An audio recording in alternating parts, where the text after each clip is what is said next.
me introduce you now to Cool and the gang. A bunch of UK boys, Star Wars, Lego fans. We got Whittakee clean with his alternating box of boys. Then the stop motion maestro Slurpy make some noise. And Englishman, Irishman, and Welshman walk into a bar. Skip the beers, dance pool. We only want that galaxy far. So settle in, grab a cup of tea, relax and unwind. Cool and the gang got the stream that's gonna ease your mind. Cool on, Luke would like to welcome on to a cool hangout where we can chat and talk. Cool on, Luke would like to welcome on to a cool hangout where we can chat and talk. Hello, everybody. What's occurring?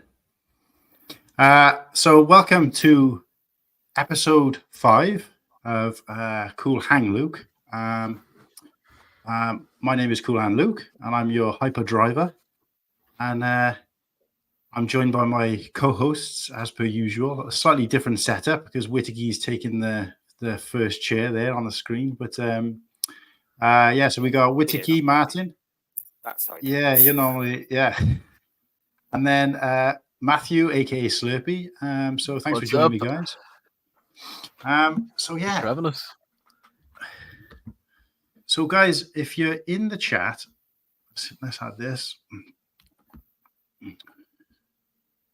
If you're in the chat, as per usual, we want suggested discussion topics. We had 3 last episode, and we didn't get a chance to do any of them. But we're going to do all 3. We're going to do all 3 in this episode. But also, we're going to pick out one. I've had a couple already, I believe. But we're going to pick one out live on air. So get those suggestions in the comments. Slurpy, you okay to make a note of them in case I lose it again? Absolutely, I have the notepad open. So yeah, top man. And and then also, guys, if you haven't already, stop now. Go back to the page where you can press the like button, which should be sort of, I don't know which way it'll be, in the corner. Hit the like button in case you haven't already. Subscribe if you haven't. I'd like to think you already have. And hit the bell as well. And even if I've noticed recently, even if the bell is hit, if you press it again, you'll get those alerts. So you'll know when we're going to set up the new show. And you won't get a lot off me because once I set this show up, usually a couple of days in advance, that's literally it until we go live. So don't worry about being overwhelmed. But yeah, please hit that bell. So get those in. So have we got any comments to start us off before we introduce our guest? I'll leave that to you. You're in charge of the comments. In charge of the comments tonight, boys. Motley and Padawan. They lost the wilderness. So we are going to talk tonight about. I've named it Elder Badge, just because I wanted to make it a bit funny. But once we introduce our guests, I'm going to quickly go through the topics in case anybody hasn't had a chance to see them. And then hopefully there'll be something juicy there for you guys to be excited about later on down the stream. But before further ado, just want to introduce tonight's special guest.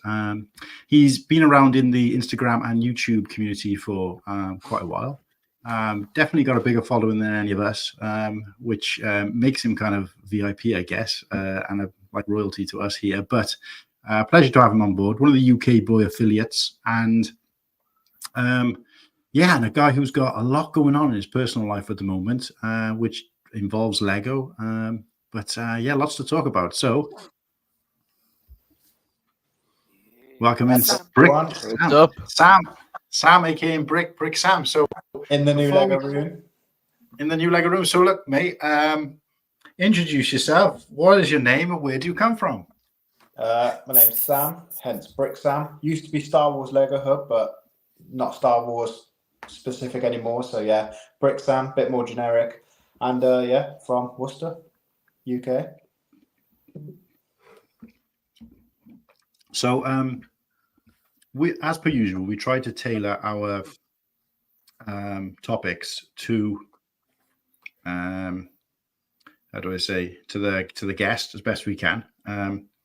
So we're hoping Bricksam can stay with us for most, if not all, the stream. But if he does have to leave soon, then obviously we really appreciate the fact that he's on board either way. So we're just going to quickly run through the topics for tonight, in case anyone didn't get a chance to see them. So tonight we're going to be talking about a little bit about Rebuild the Galaxy, and then we're going to be talking about moving home with Lego generally, but specifically for Sam, because he's obviously moved to a new home. If you guys haven't already subscribed to his YouTube, then please go and do that as soon as you get a chance and follow his story.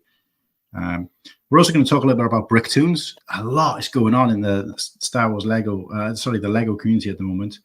We're going to talk a little bit about Lego parenting. And then we got Cooper's topic, which he picked last week. Then we're going to do the badge, Elder Badge, boys. And then we're going to talk a little bit about Lego Star Wars fatigue. And then that will wrap it up for the section that Sam's going to sort of, be heading up, or we're going to be talking about with Sam specifically. But if he wants to stay on, we also got Ostiv's topic. Do a little quick Brick World update, although I don't think there is anything, so we may skip that. Obviously, our usual segment of Croc Talk, and we'll find out if Sam is Team Croc or Team Not Croc. So don't tell us yet, Sam, because we want to keep the guys excited and guessing to find out. Nimble's topic from last episode. We've got a stop mo lined up from Slurpy, hopefully.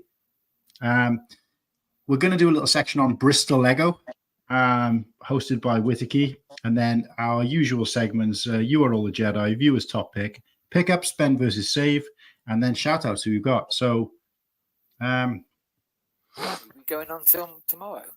Yeah, it is a lot, but I got faith in us. So, first and foremost, obviously, I wanted to talk a little bit about what did I say was first? Rebuild the Galaxy. So, have you guys had a chance to watch it, first of all? Not yet. Yes. The first episode. That's it. I didn't realize it was out last Friday, and I was thinking I need to get some time to watch it. But I had a bit of time to watch the first episode, and I actually like it. Nice set of puns and references so far. But you just have to see where it goes, really. No spoilers yet. I won't give any spoilers, but I'm a big kid. I watched it straight away, all of it. All of it. And yeah, enjoyed it for what it is. How long is every episode? About 23 minutes. How many episodes? 4. Okay. Oh yeah, that's an hour. Yeah, I'll do that later. Papa Rex is in the house. So, anybody in the chat got a chance to watch Rebuild the Galaxy? It would be interesting to, because I've seen the whole thing as well, but I'm just trying to pull up a picture of it because I didn't get a chance to line these up beforehand, unfortunately. So, I've seen the whole series. Yeah, there we go. There's a nice picture. Oh yeah, to celebrate the barge tonight, I thought instead of saying somebody's in the house, okay, they're going to be say Padawan's in the hut. Yeah. I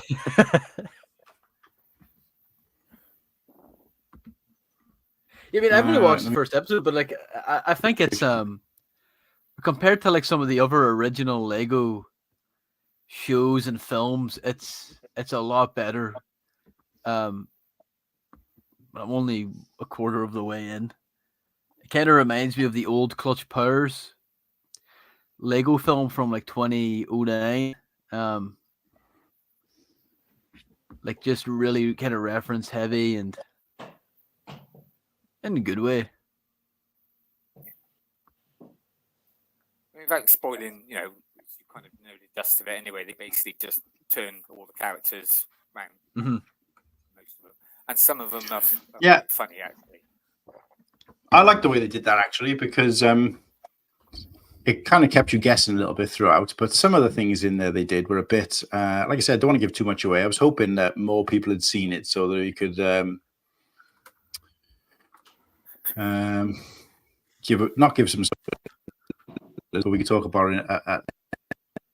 But it's definitely a kid show. But I think there's a lot in there for adults as well. They make a lot of references to things that you'd only know if you've been in the like Lego Star Wars community for since They did give for a us long some time. figures though. What's that? They did give us some great figures though. Oh, wait a sec, mate. Let me put you on full screen. Hold it up. Papa Rex be falling asleep during it. What? Oh, it was. No way it was that bad. The fan service is fun, but it's kind of meh. I'll get back to you next week on that. How do I? I'm trying to work out. I need you guys to learn this stuff as well. Uh, Ooh, that's me. Right. How do I full screen? I've done it before. No, if I press that button, I'm gonna. Oh, wait a sec. There you go. V. nice. Oh, no, that's just like a vacuum seal thing, is it?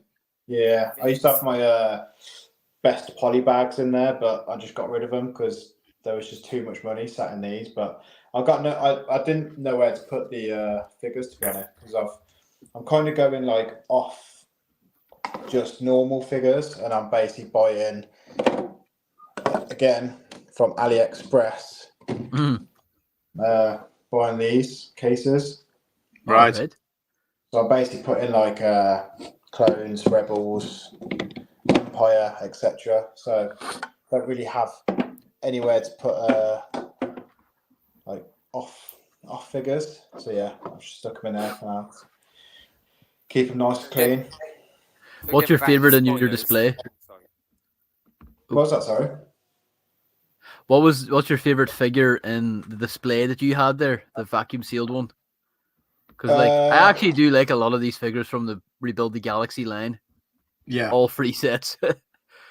I think Vader is cool, but he needs the blue eyes. I think the worst is definitely Rey, because she's so plain.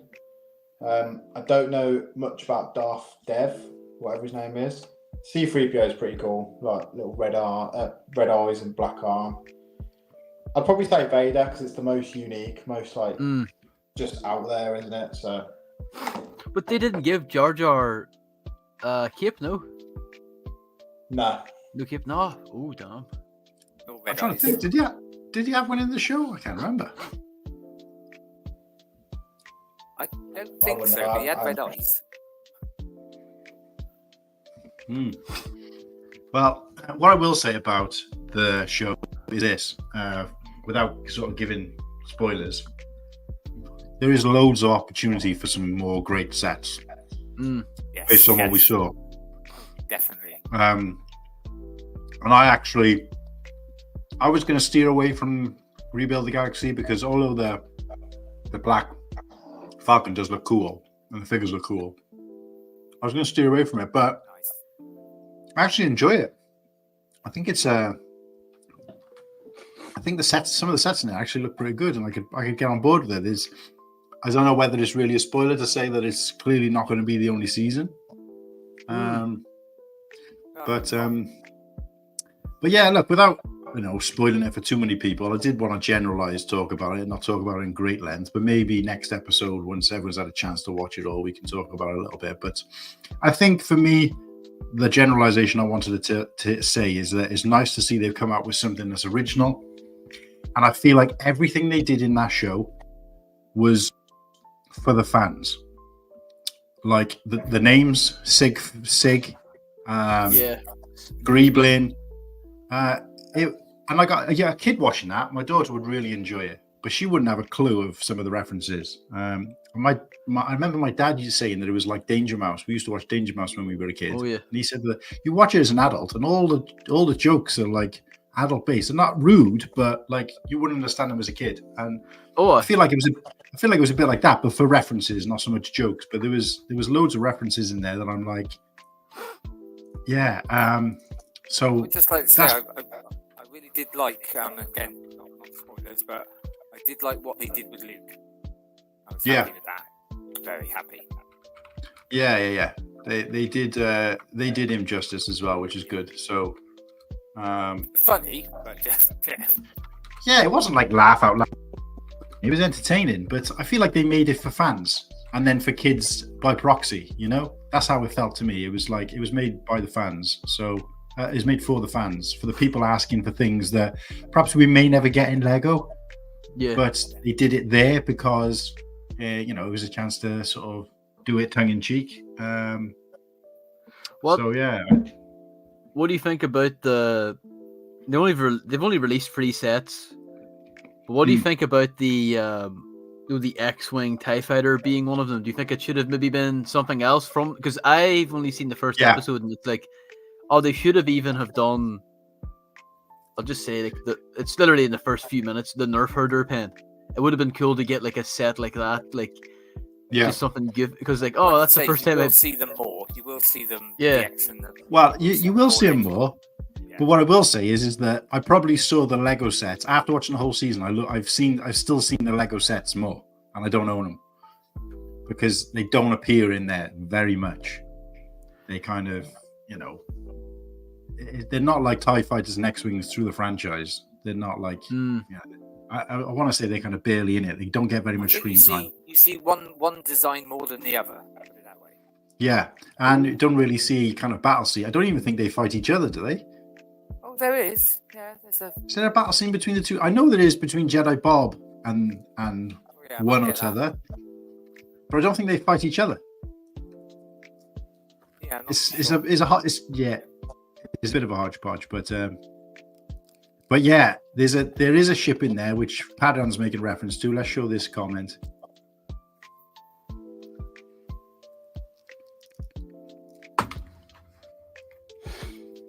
So I think if they'd done it, if they hadn't, well, that's the point of this chat really, is to kind of hype it up a little bit. But I don't want to spend too long on it because obviously, you know, spoilers and all the rest of it.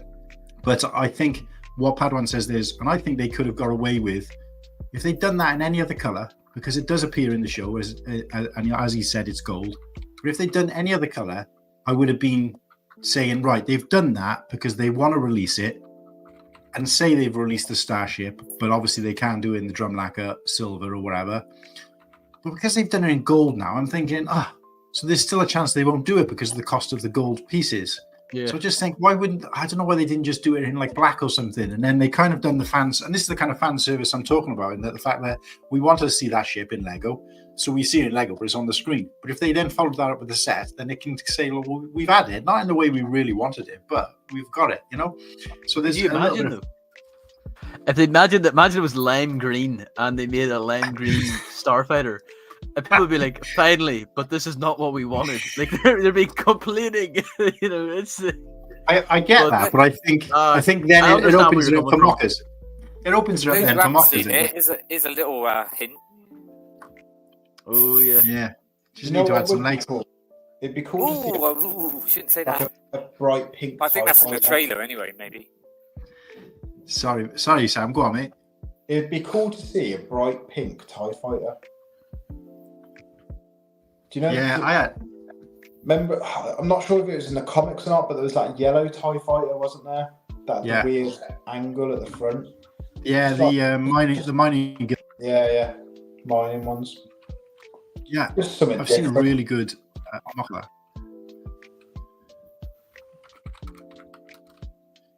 Ostiv's in the chat. We need to apologize.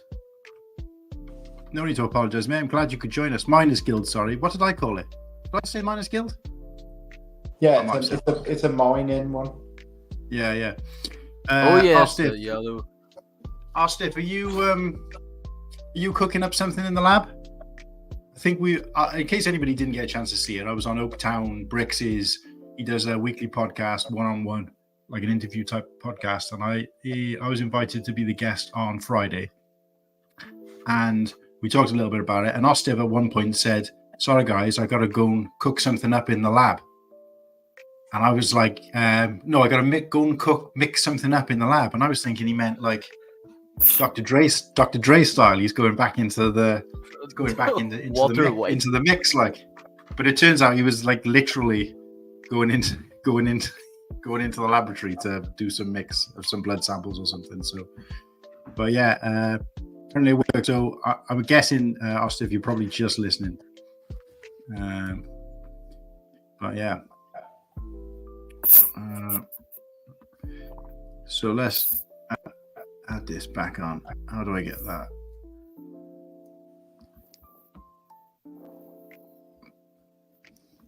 But I'm looking forward to watching the rest of the other episodes anyway.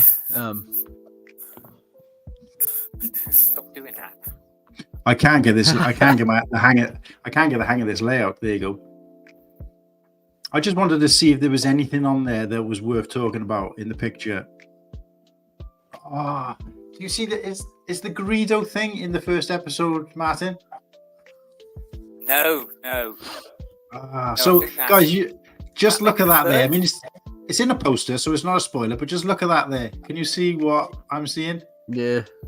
So, and all I'll say is, oh yeah, because obviously my favourite character. No, I didn't like what they did with him. That's Rose there. So yeah, so all I'll say here is the Greedo took his shot first. Slight spoiler there. Jedi jab. Jabba. There is a Jedi jabber as well, right? Come on, we're going to ruin it. Mate, I was going to mention it, but I thought him in the costume was hilarious. Just, yeah. Yeah. So there's lots of little. Salacious B. Crumb appears as well, but I can't remember what as. What is he in it? Is that given? Very last spoiler of the whole thing. Yeah, watched it. Yeah, we're ruining it now for everybody. So, but look, guys, it's been out for a while, so I think there is some level of, what have you been doing? Dude, I think is it up? When did it come out? A couple of days ago. Friday. Friday. So you've had plenty of chance, but we'll let Bricksam off because he's been pretty much moving. He's been pretty much moving the house since on Friday. Friday morning. Yeah. But so in fairness to Bricksam, he has been moving house, and that brings us nicely on to the next topic, and we'll get rid of this. So moving home with Lego. So I guess we did have a little chat before we came on, and I think Padawan I know has been through this. I've been through this quite recently. I'm just interested to tell us a little bit about what you were telling us before, mate. Your setup, how it went, that kind of thing. I think there was a couple of moments where I thought there's no way I could move an entire Lego room without effort, just smashing to pieces, move it in the car into a new Lego room, build it all. But somehow, like I said, I started at Saturday at 4:30, and here I am 2 days later with pretty much my full setup, apart from a few little bits and bobs and some shelving. But no word of a lie, probably think I'm going to lie, but I think 2 pieces fell off my entire collection. Wow. Oh my God. Wow. Bubble wrap. I just bubble wrapped everything. Just crazy amount of bubble wrap. Apart from the UCS sets. Basically in the car, I put quilts down to cushion it, and then put the sets on top of the quilts, and then any bumps or anything in the road, it just won't move because the blankets and stuff will take the impact. So yeah, to be honest, it's been really impressive. I didn't think I'd get it done, and I have got it done. And the Lego room is a big upgrade. I was in a dark, dingy cellar before in my old house, because as I moved to that house, I didn't expect to be into Lego, and I didn't expect to be building a Lego room. And then the only free room in the old house was, unfortunately, a cellar. Although sometimes my YouTube videos didn't make it look as bad as a cellar, but clever camera work. But now I'm in a converted garage on the side of the house, but still can get into the house through the door from the Lego room. So yeah, it was a kids playroom before we got the house, so it was very purple in here, and I basically just did 3 coats of white, moved everything in, put some carpet down, and yeah, time to crack on with shelving, building the city, and maybe a couple more units. Yeah, it was my kids' room, but not anymore. So did you want to do a quick whiz round and show us what you showed us before? Yeah, go for it. So look away with your don't care about a city, but yeah, this is the Oh hell yeah! city that's going on at the moment. I've got 4 more modular buildings to build, but they're currently in boxes underneath here.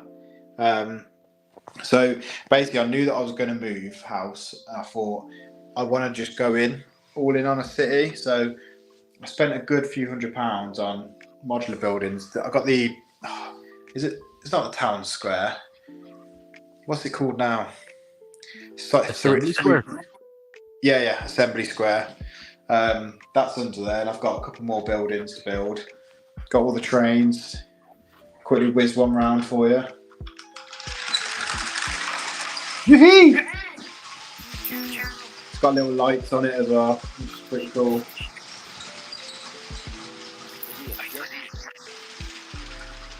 Is that an LED kit for it?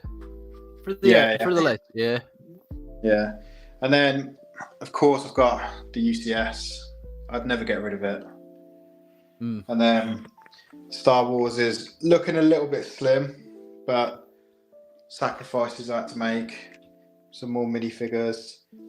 And then all my brickheads, unfortunately, sat in a box until basically this wall here is going to be shelving, and that's where all my Star Wars is going to go, on the shelves.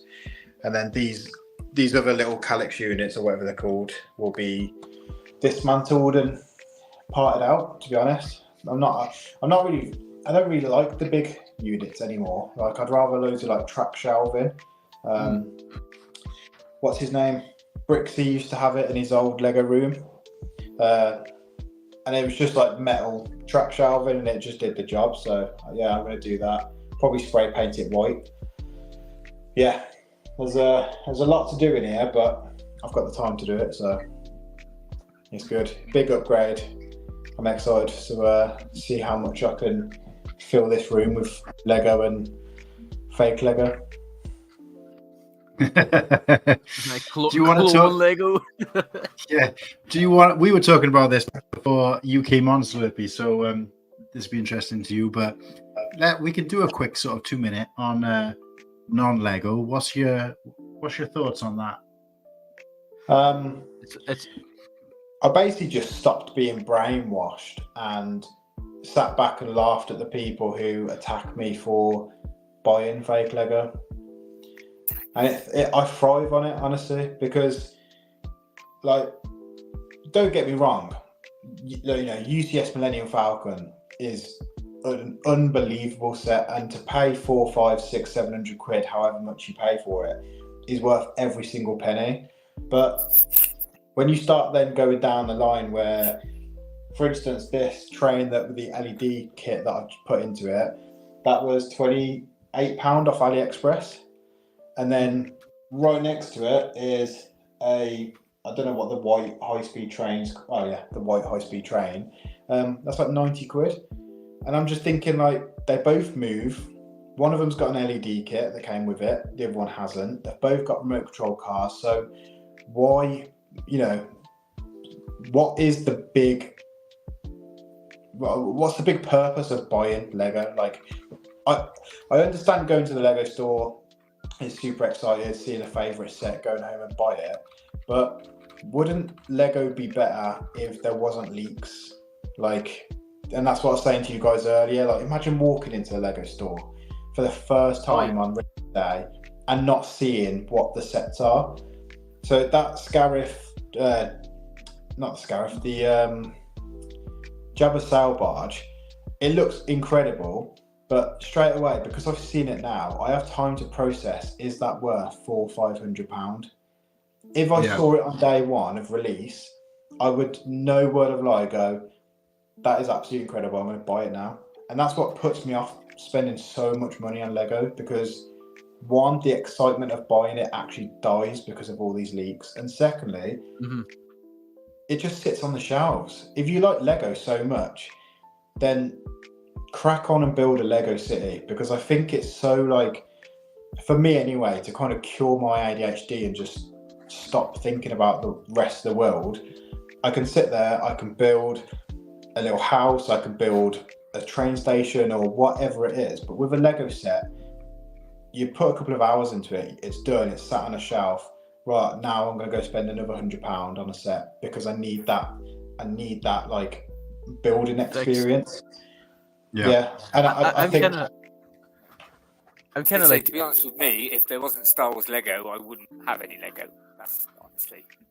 see, Star Wars definitely brought me into it because of the love for Star Wars. But that Millennium Falcon has been sat on that shelf for like nearly a year now, and I haven't touched it. And that was like £500, and that's what kind of like makes me go, that's £500 just sat on that's like buying a car and never using it. Yeah. That's what kind of like the mindset that I'm in at the moment. Whereas a Lego City, I'm like, okay, the modular building's been built, but everything around it hasn't been built. So then I'll build that, and then, you're still going to spend money on it, of course, but it's going to take a lot longer to build than a Star Wars set or any other set, for instance. It's almost like it's silver lining for you there, because at least you're not spending so much money then, are you? Believe me, I'm still. Yeah, no, but what I mean, what you said is, if you went into a shop and didn't know about it, and you buy it, but if you knew about it, you wouldn't get it, so that saved you a bit of money. Yeah, I think Lego was missing a trick there, because I remember the time where obviously Lego was out, even Star Wars Lego was out before the internet was big and there was no social media, so it was impulse buying, and I wasn't into Lego at the time, or Star Wars Lego, or any Lego, I guess, at that point. But I think buying other things that I bought, Star Wars collectibles and things like that, around about that time, from the sort of mid-90s up till when I stopped and started buying Lego, I guess, sort of 5-6 years ago, it was all impulse buying until, very, very, in the last sort of 10 years, it was just like, go to the shop, you see what they've got. There was never this, when it's coming, what dates are coming out, seeing pictures, people dissecting it, telling you it's crap before you've had a chance to buy it or see it. And you're right, it does take a lot of the magic out of the go into the shop and seeing things, But what I will say, though, is, I know, Slurpy, you were trying to say something, so I'll let you go. But I don't want to kill too much, because we have got a section where we're going to talk about Star Wars or Lego fatigue. We'll chat a little bit about that. Yeah. But sorry, Slurpy, what were you trying to say, mate? Just real quick, because Bricksam brought it up. Like, as a kid, I'm going to sound like we were like Neanderthals, but we didn't have internet until the early 2010s. Like, where we lived at was so rural. So we only ever found out about Lego from Lego Shop at Home magazines. So, and they were, I can't remember if they were every 6 or 3 months. So you would see a Lego set. Argos. You get a mag. But it'd be Lego's own catalog, and you'd open it up and you'd see the same sets from earlier in January. But then you'd see the brand new, and you'd be fuming over it for ages, and then you'd see it in an Argos or a Tesco. Yeah. It's like, oh my god, this is so great. But whenever we got internet, that's whenever I found out about leak culture. And I do agree that some of these leaks, when they come out, it's like they give you too much time to think about it. Obviously, as a kid, it's different. I can't, as a 9-year-old, I couldn't go out and like, this UCS X, Y, or Z, it's not really worth it. Well, number one, I'm in no position to say that at that age. But now it's like, when I see like the barge or whatnot, it's like I can assess it for weeks now, as opposed to seeing Lego's press kit being released and everything. But you brought up the fake Lego. I'm 100% fine with like Mega Bloks, Creo, Lego with 2 Gs, like the competitors.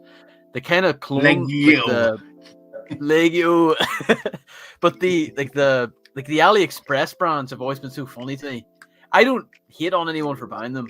It's just funny, like used to have like, there'd be maybe like charity events locally, and someone would have a stall for toys.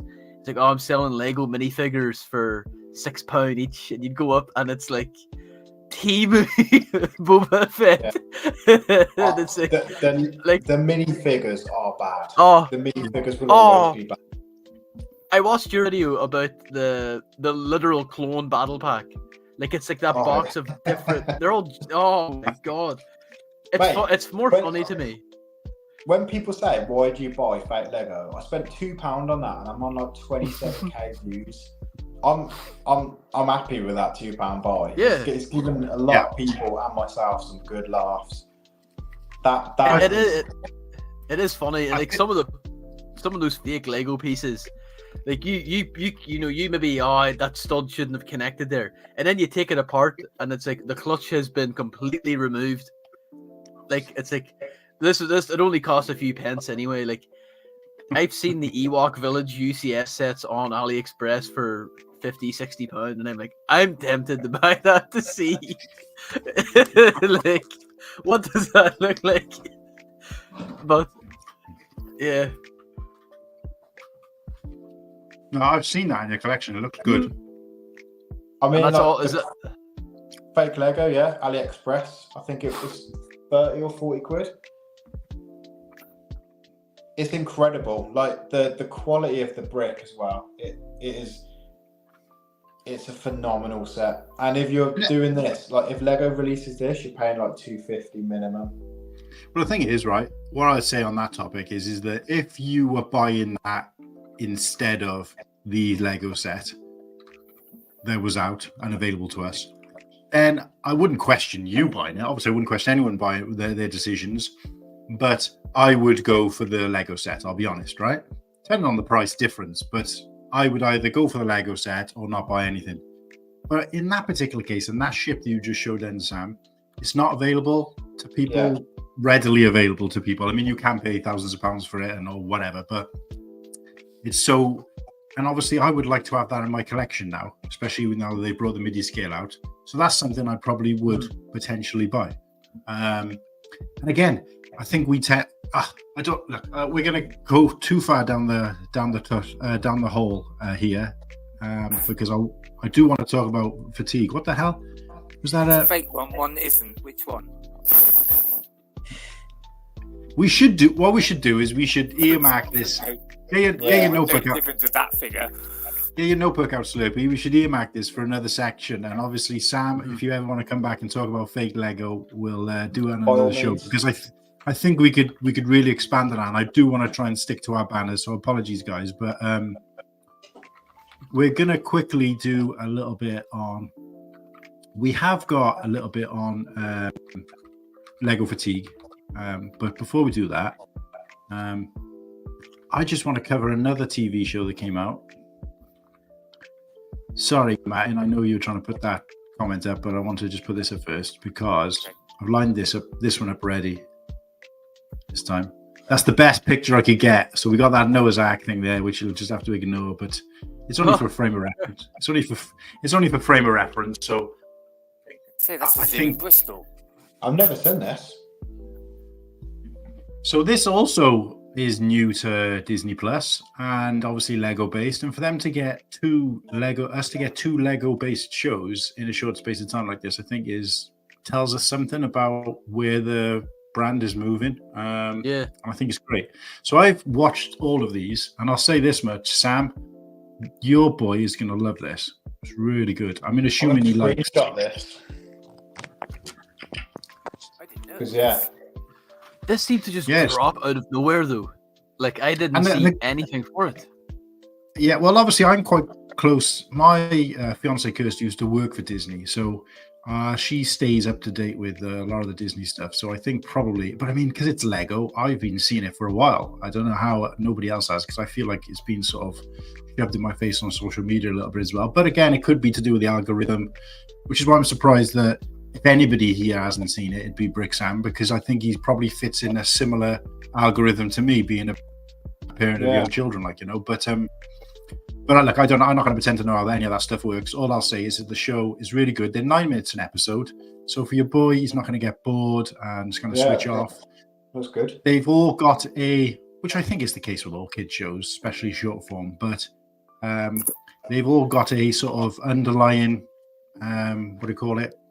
Like there's a story, but it's like kind of trying to give a good example to children. So as just a brief example, you've got the Coco one, which was my favorite by a long shot, and it just talks about how music, you do music, you don't don't enter things to win. You enter things, because you enjoy. Do you know what I mean? And I think that even within that kind of makes a lot of sense. But they're really good, and they've done a nice cross section of the Pixar bits and pieces. And I think they've stuck to the more popular ones, which I think was a good move. Yeah. But I think they could definitely expand on this. But yeah, it's fantastic. And obviously, if you've seen the movies and you know them quite well, like I do, particularly Coco, because it's my favorite out of them. We're a Coco family anyway, so I think Coco's probably one of, if not our top 3 as a family. But yeah, really enjoyed them. Anybody in the chat had a chance to watch these? I know it's not everybody's cup of tea because it's obviously for children, but they are actually quite enjoyable. The one thing I will say about these that's slightly different is that I remember seeing an interview with someone about Rebuild the Galaxy, and I think the wording they used was that everything in the show has to be buildable with real Lego pieces. So when you watch Rebuild the Galaxy, I was watching it really close. There's not a single thing in there that isn't buildable. Backgrounds, planets, everything is buildable. In this, that's not the case because, there's a part where they're in a kitchen and there's like a sink, which clearly isn't made of Lego and things like that. But also, a lot of the props in the kids are like non-Lego kind of thing, like.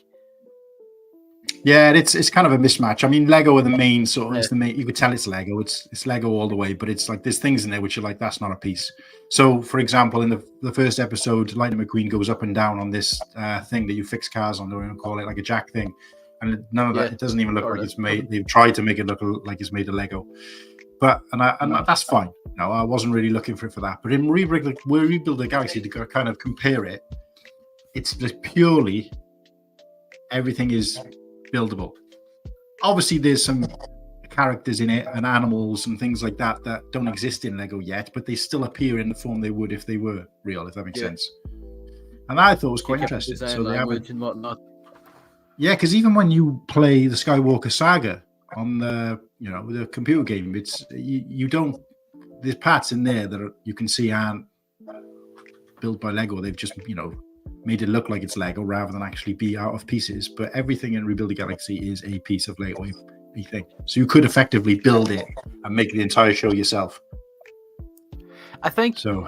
The thing I watched a little bit of the Lightning McQueen one, but what I noticed about the Rebuild the Galaxy, not to go back to it, is the animation style is very, very different to what Lego normally does. Like, it's a mix of the Lego movie, but it's all CG anyway. But there's a YouTuber out there who does this kind of stuff, and I'm wondering, is he involved or people with a similar kind of skill? Like, it's a bit more choppier, it's not maybe, I wouldn't say it's not as smooth, but it's a bit more quick, kind of Robot Chicken-esque. I see what you mean. Yeah, kind of. This is almost stop motion-ish. Yeah, I see what you mean. Yeah, like that's as opposed to like the older stuff, like those weird Batman, Superman crap that they used to do or whatever. Like it's they move or they have like a kind of spaghetti motion and stuff like that. The way their arms move, it's just like toys don't move like that. Oh. Yeah, I definitely recommend watching it as a Lego fan. I can't believe he spent that much. How would he even know he spent that much? I mean, his notepad must be massive. Check Motley there. I think the first year back after my 8-year dark age, I did 20 to 25k. I wish I was kidding. Jesus, I want to know. I want to know what this guy does for a living. 24 grand on Lego. That's I don't think I've spent that much on anything in my life. No, it's. Sorry, just reading that again. It's. Oh. What? Which one? Just the comment. This 20 to 25k. I wish I was kidding. This. And it's all sitting up in his attic as well, isn't it? We're watching Rebuild the Galaxy and he's rebuilding the Lego store, He's just he could literally rebuild the galaxy with that Lego. That's Oh, my days. outrageous. Muttley, mate. No, I don't know. Fair play to him. But yeah, definitely look to go It's my back birthday to go back next to month, Bricksam. right, mate? Yeah, mate. Get us all in your will now. Yes, my, I want one of the 17 cloud cities you have.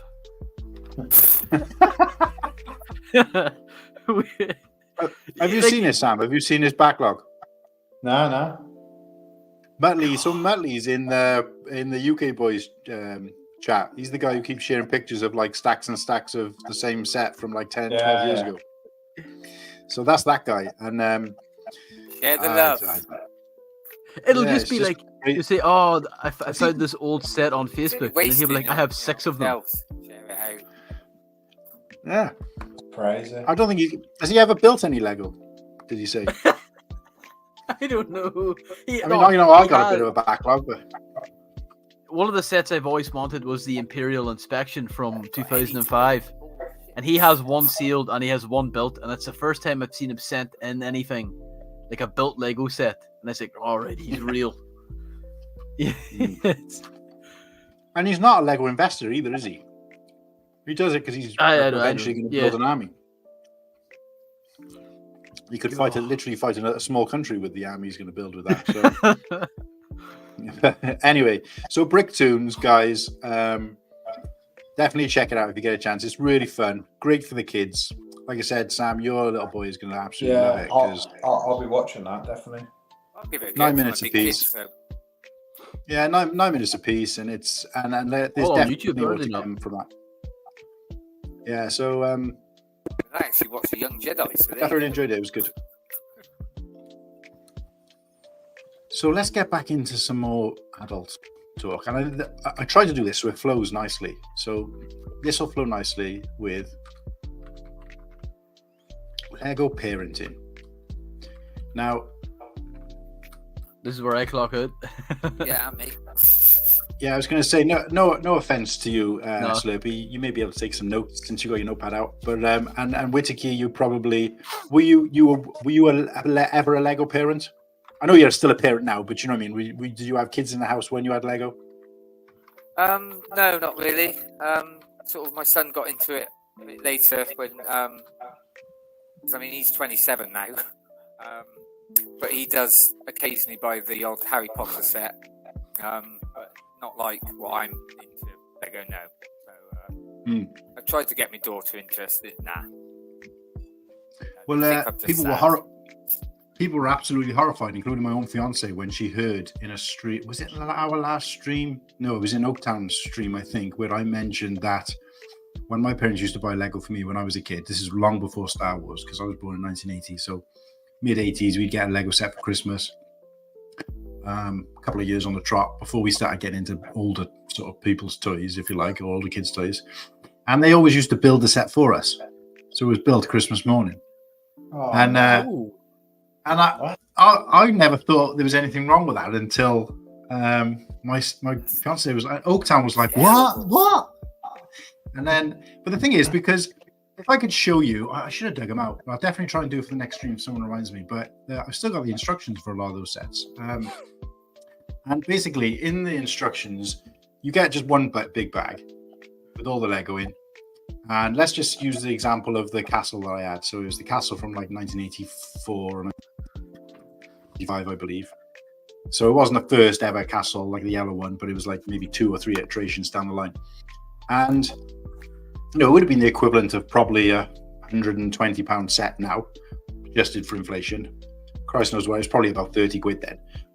But they built it for us and it was there on display and we thought, great. But when you look at the instructions for it, because we wanted to take it apart and build it ourselves and we couldn't. And I was like 5, my brother might have been 6 or 7, whatever. And it just shows like the first, you go like halfway through the book, for example, and then you flick over a page and like 12 pieces have just been added. Doesn't tell you what the pieces are. Like doesn't have a box in the corner to say these are the pieces we've added. And it doesn't highlight the pieces on the build. It's just they've been added. So they've taken a photo of it, added a load of pieces, taken another photo, essentially.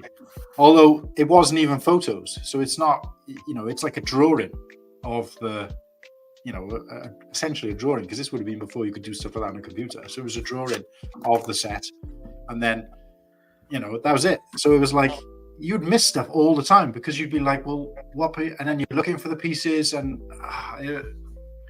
I can't even remember getting frustrated with the Lego more than enjoying it back then. As I got older, I started to enjoy it a bit more because I could build my own things. But that's exactly why my parents used to do it. And they used to say that they were up all night trying to build this set and they couldn't work around that, to keep going back because they had a load of extra pieces left over. Where did they go? And it's completely different to what it is now. They've made it so user-friendly, and I think to some extent too user-friendly. But all of that to say that my daughter, we tried to get her into Lego, and she's been had Lego sets of some kind most of her life. She's kind of gone off the boil a little bit. The last thing she was into was Mario Kart. And for anybody who was eagle-eyed, they would have spotted that I put in the thumbnail that we were going to cover Lego Mario Kart in this episode, but I've decided to knock that off for another episode till I've got a little bit more information around it, but because that's launching as well. But she'd gotten into Lego Mario and thought it was fantastic, but now she's at the point where she's like, but she does get bored sometimes during a build, because we bought her the Grogu a couple of years back, and she still hasn't finished it. She literally built half the body, and she was just like, just tedious, couldn't do it, wasn't really interested in it. And it's just like, what? And I'm sitting there going, bro, I'll build it with it. And I thought, no, I'm not going to build it for her, but I was so tempted to do it. And that's it. It's never been complete. And it's really weird because, so Lego parenting for me is a little bit frustrating, I would say, because you want them to be into it as much as you and have an excuse to do it with them. But yeah, it's not that easy. So, Sam, share your thoughts, mate. What is being a Lego parent like for you? I think I've always been into trains. I don't really care about buildings and stuff. Like, if I didn't have a 3-year-old, then my new Lego room would be entirely shelves, Star Wars sets. But because my little one, like in the old house, he used to come downstairs and go, Lego room, this is awesome, I want to play. And I'm like, well, you can't touch that because it's 800 quid. You can't touch that because it's 200 quid. You can't touch that because you're going to break it. So in a way, he's actually got me into the city side of it, because he's gone, well, if I can't play with any of it, I'm bored, but I want to interact with you. And I'm like, well, I want to interact with you, but I want to do Lego. So let's go out and buy a cheap little set and we'll build it together. And I think that's what sparked the, hold on a sec, let's slow down on displaying it and making it look nice for only me to see it and a few people on Instagram, and actually bond and interact with my 3-year-old in a different way than playing with Peppa Pig and little cars and stuff. And when we moved house, he was often at his nan's house, so we could just get the move done smoothly.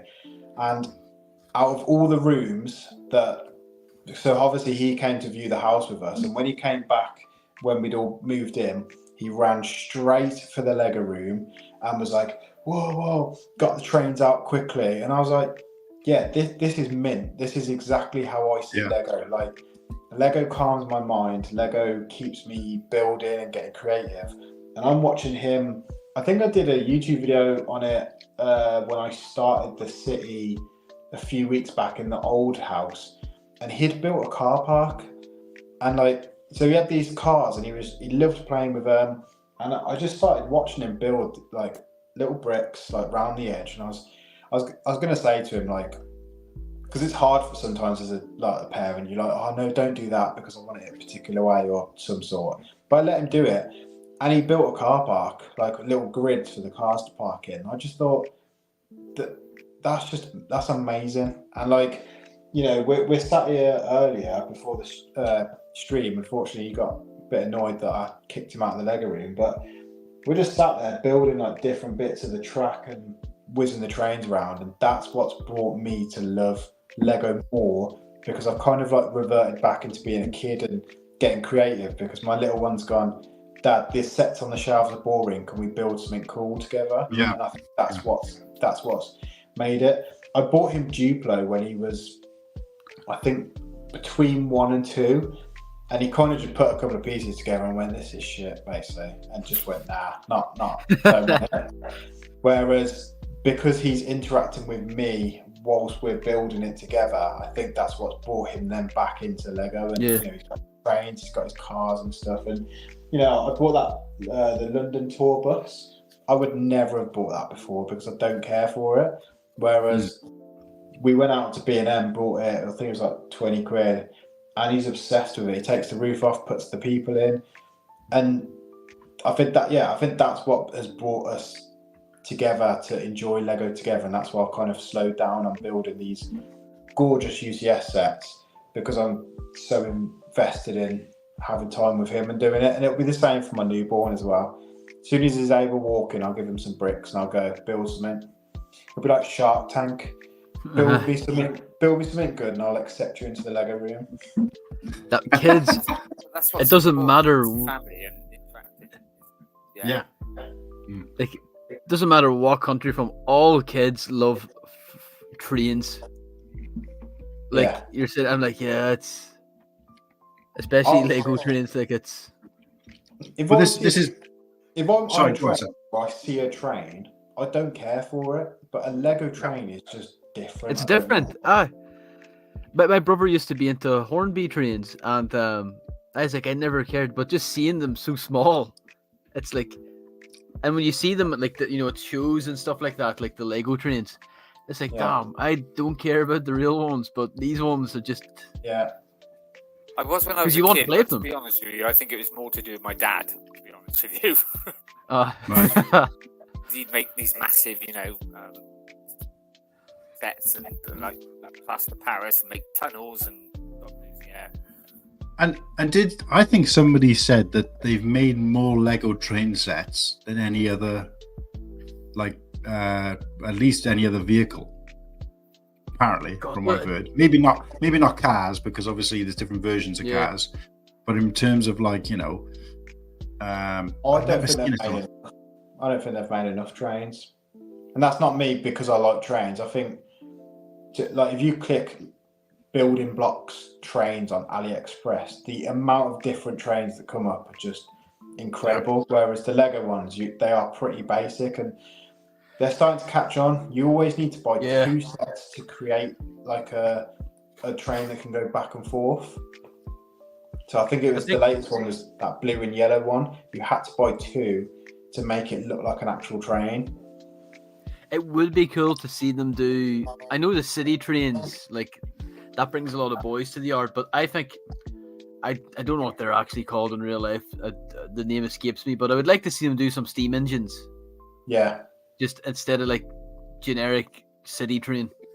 But again, it is cool that like anytime a like Lego City, here's 20 sets coming out in the summer, police boring, firefighters boring, trains, everyone's like, oh, let's see what it is. You know, it doesn't matter. It doesn't matter what it is, but it's so strange. I bought these my Star Wars toys off AliExpress, and I don't know why, but they're just so. I love them. I don't know why. What's good about that? It's like a rectangle with wheels, but watching that glide around the track, I just think, oh yeah, it's just incredible. But I don't know why. Okay, guys, I'm just going to. We've got Cooper in the chat. So Cooper, thanks for joining us, mate. And your topic discussion point that you came up with last episode, we're going to talk about that shortly. So hopefully you can stay on for that. And I just, Padawan and Muttley are going back and forth here, but in the chat. But I just want to, it was you, Slurpy, asked how many sealed sets has Muttley got. Muttley says he's got 1,800 plus sealed sets. What? What a waste of money. But I'll also say, guys, while you're sort of letting off some steam about that, please no swearing in the chat or on live, just briefly, because my daughter has joined I apologize at the right time as well, because we're talking about Lego parenting. So my daughter is on, so I just want to do a quick shout out to Maya. should be getting ready for bed around now. Hopefully she will be. But we were just talking about you, Maya, and how you still haven't finished your Grogu, your Lego Grogu, and we need to get that done. But I think, to put it back on topic is, to put it back on topic, I think when I gave my daughter some like blocks to just kind of build what she wanted, that's when she came into her element and she wanted to build something of her own, and she just, kind of went crazy and built this kind of garden setup. And I haven't had the heart to take that. It's still out there somewhere with all my Lego stuff. But when it comes to the sets, I do think the Mario ones were great because it wasn't a lot of building. It was kind of quite spread out, and it was a game that you could play essentially almost like a board game type thing, separate. But with the larger sets, we've bought tree houses and we've bought some friends sets, and I think she just finds it tedious. And not all kids, want to sit and do a set like I would like her to be able to do. But when I've given her just a bag of blocks or just whatever spare set I've got that's been taken apart and she's built something else, that's when she's come into an element. And I'm probably the same deep down, where I'd rather try and build something of my own and build something that, that they're telling me to build. And that's what Lego parenting means to me, is that, yes, it's a bit like what you do, Sam, where you want to do something that is going to spend quality time with your child and get them involved in it, but also letting them find their own way in Lego. I think is quite important. Which, my parents didn't necessarily encourage us to do that, because it was like, we built it for you, but it was a different time. So you can't compare it. You can't compare it to now. And I'd never dream of doing that to Maya. But yeah, so Maya, you don't have to stay on, baby. Obviously, you've got to go get yourself ready for bed. You got school in the morning. She's in high school now. So shout outs to Maya, anybody in the chat, W to Maya, my daughter, and thanks for tuning in. Love you and good night. And you can go now if you like. I know you only came in because I asked you to. So, Night, Maya. But yeah. Build Was that? Build that Grogu. Yeah, we will get that Grogu built. So anyway, so moving on. So just you saying about the parent, like your mum and dad building the Lego set, it's like I can understand, the parents at Christmas lacing your Jordans, but building the Lego set to me would just be, again, I didn't know that the Lego sets back then, the instructions were so bland. I didn't know that. Yeah, and I've got instruction booklets for sets that date as far back as the late 70s. Please send. Yeah, well, unfortunately, like I said, none of my stuff's been unpacked, but they are there somewhere. So if I dig them out when I do finally start sorting that room out, and again, Bricksam has put me to shame here because he literally moved house over the weekend, just gone, and he's already got his Lego room set up. So unless the rest of his house is a dive and he's just concentrated on that, then he's putting me to shame because hours and hours and hours of dedication. Open the door and all the boxes just fall straight back into the garage. But but anyway, so the late 70s, and in there they just show you you had a bag of blocks, and they were very rudimentary, these sets anyway, but there was no building instructions. It just shows pictures of the set from all angles built. So I'll have to show you those as well. So because that was back when it was like, here's some blocks, this is something you can build with them, but you can build wherever you like. And if you want to build this is what it looks like built. That was it. That was all you had. But it was kind of, there was a windmill, I believe, and it was like four walls. You could look at it. All of us here could look at it and build it from the pieces. But for a kid, no chance. But I don't think Lego cared about that at the time. I think it was just, But anyway, so maybe, like I said, we'll curb that and we'll dig out my instructions for another time and we can talk about that again. So I'm just going to quickly pop for 10 minutes. Yeah, go for it, mate. I'll stay on the stream, but someone else will take my place. Oh, hell yeah. There you are.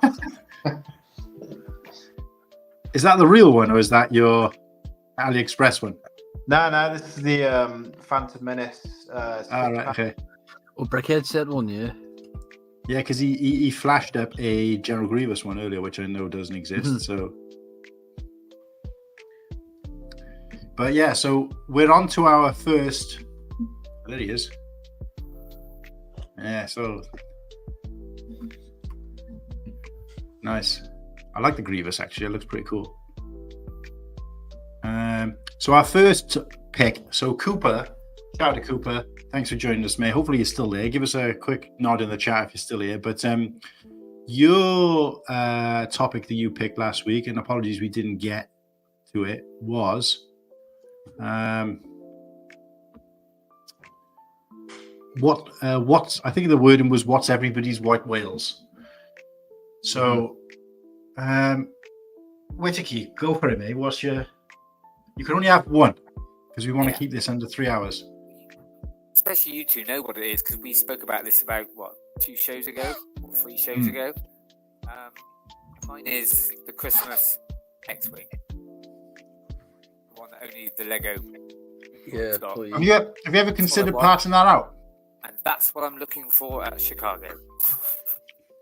Have you ever considered parting her out? Because apparently you can part her out for like I never 100 really quid. thought of. No, I'd like the box, and I just like the whole thing. Full deal. Okay, so you can put it away nicely every year, bring it out. Yeah. Well, there we go, that's guys. Anybody in the chat who is going to Brick World Chicago, keep a lookout and let Martin know. Well, yeah, so that's a good pick, actually, mate. Slurpy, what are you going for, mate? There's actually so many, but what my original Lego set that I always themed for as a kid was a 2006 Slave one. But when I got the 2019 one, which was the 20th anniversary one, it was kind of like that one is just obsolete. Even though I will see images of that one, and it's like, oh, I wish I had it. Even I don't need it. But the one that always comes is actually one I would say I share with my brother, and it's Fort Legorado. It's a Western set from the late 90s, and I think it was reissued in the early 2000s. And it's a set that is... It's I always used to call it El Dorado, but that is the Pirates Fortress, which I actually have the reissue from the 90th anniversary. But Fort Legorado, it's that's my white wheel. I don't know, that costs a lot of money. But those, yeah, well, what?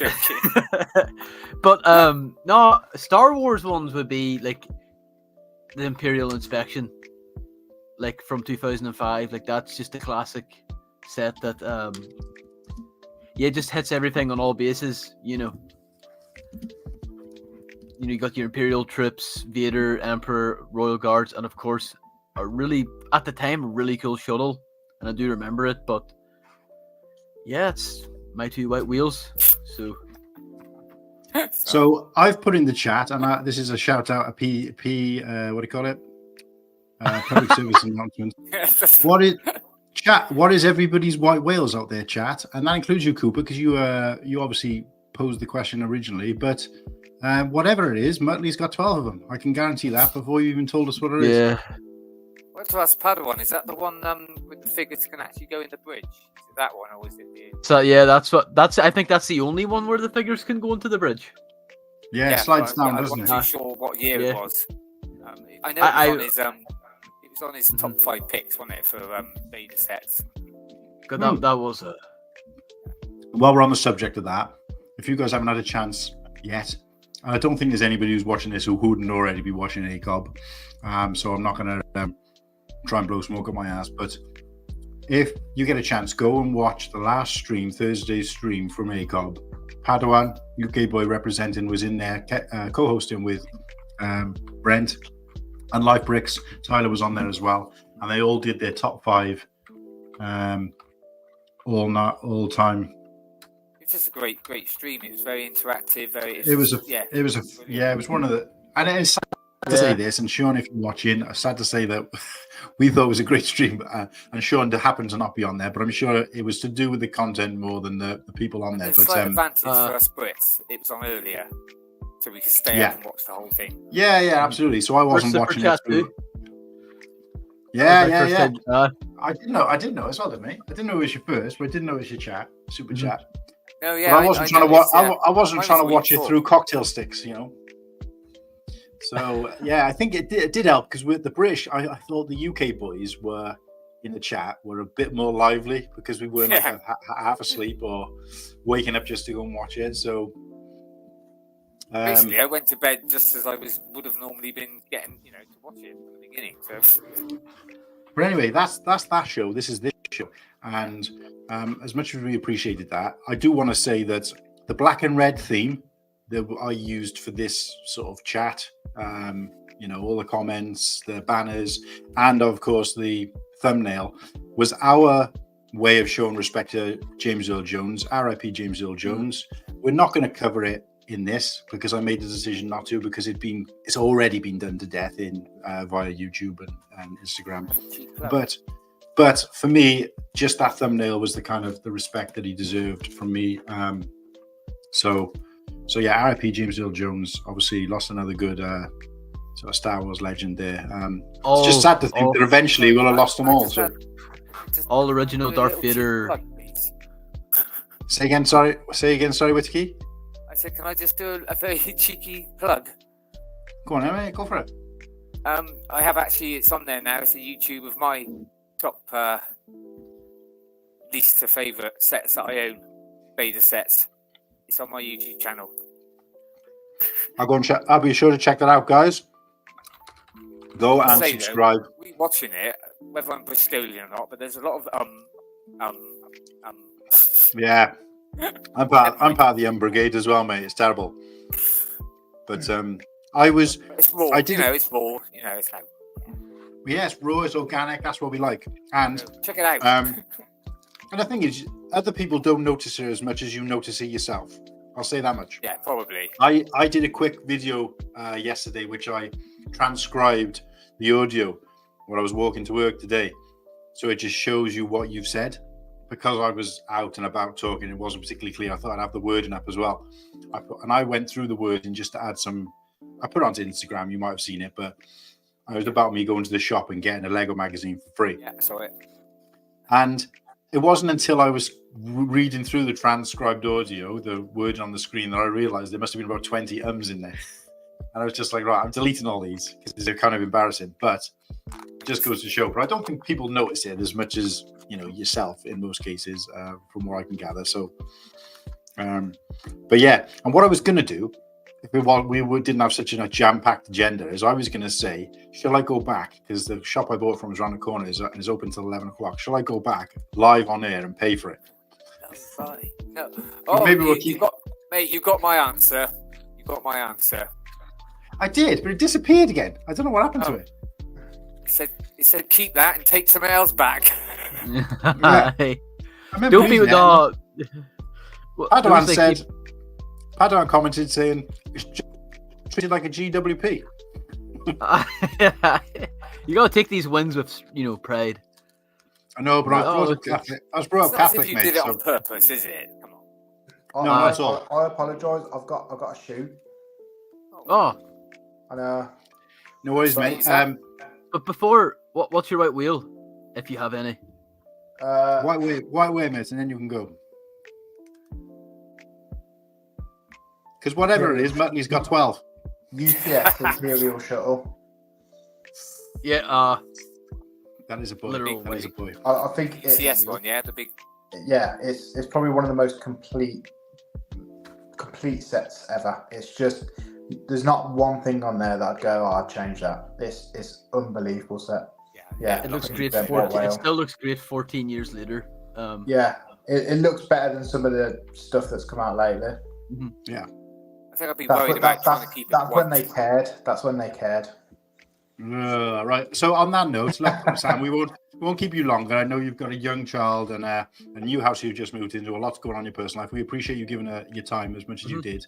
But I will say, can we get you back to talk Star Wars Lego fatigue, and can we get you back to talk off-brand Lego one day? Yeah, definitely. I think it's a long topic. That is, it's a long topic. I've got a lot to say about it. Previously, in my YouTube videos. But yeah, I could go on for ages about it all, to be honest. And I think they're hot topics. I think they're the kind of thing people can discuss. And I think we'll flesh it out a little bit more. I also want to try and show off some of your artwork as well, which I kind of unfortunately forgot about till the last minute. Show off some of your artwork because I've seen recently there was accredited in a magazine or something, was it? Or on a something I saw that you advertised.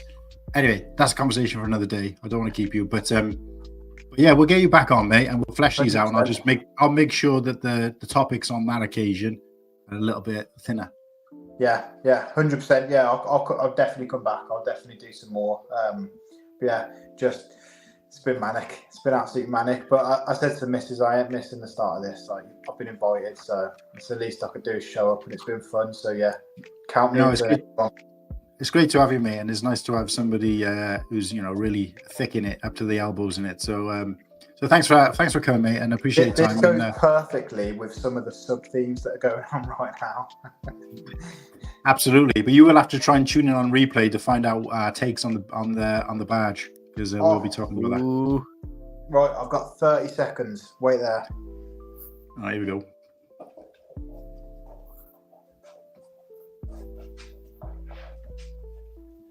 Drum roll. Yes, I'm a Crocs guy. Oh, hell yeah. Crocs talk. Nice. Oh, you got some nice jizz bits on there as well, mate. Yeah, you got Star Wars on there. Jizz bits. Yeah. That's the only thing I like about it, that it's what you call them is jizz bits. Right, you're all legends. I'll see you soon. Oh, yeah, thanks, thank you mate. so much. Take Good talking care. to you. I can't get over that word, jizz bits. So Sam has got an 8-week-old. Sam has got an 8-week-old child, and he's also got a young lad. They've just moved into a house literally over this weekend, and I knew he was due to move, but I didn't know it was this weekend when I asked him, and he came back with yes straight away. Where do you want me? When? And considering the fact I pulled out what hair I had left when I was moving house, and I've moved house like 13 times, but for him to have just kind of done it like that. So Dub's in the chat for Bricksam for joining us. Unfortunately, he did have to leave slightly earlier than we anticipated, but that's the thing with these guests. They're so popular and they're so needed. Schedule. Yeah, he's probably actually gone on to another live stream or something like that, maybe. But I don't know. Rogan. And what I will say is, we may have a surprise guest, and I'll say that because I don't want to, I don't want to give too much away. And if the person doesn't come on, I won't say anything till after the stream's ended to my co-hosts. But we may have a surprise guest later. I was going to say something in the chat actually earlier. Not this chat, the actual one on Instagram, but I thought people might not get my sense of humour, so I thought I better not. What did you want to say? What did you want to say? Go. Well, when somebody said they couldn't come on because of uniform, and I was like, "Ooh, I'd like to see you in uniform," but I thought, nah. Yeah, well, believe it or not, it's not Padawan. But what I did is I shot out a invite to a few people, bearing in mind the badge had gone public. And I said, look, do you want to jump on and quickly talk about the badge, even if it's for just 2 minutes, give your takes, and you could be on your merry way. And of the 3 people that I asked 4, including Padawan, he was obviously joking, Padawan. The other person has come back and said, unlikely. One of them came back and said, thanks. I do, thanks. I'm washing my hair.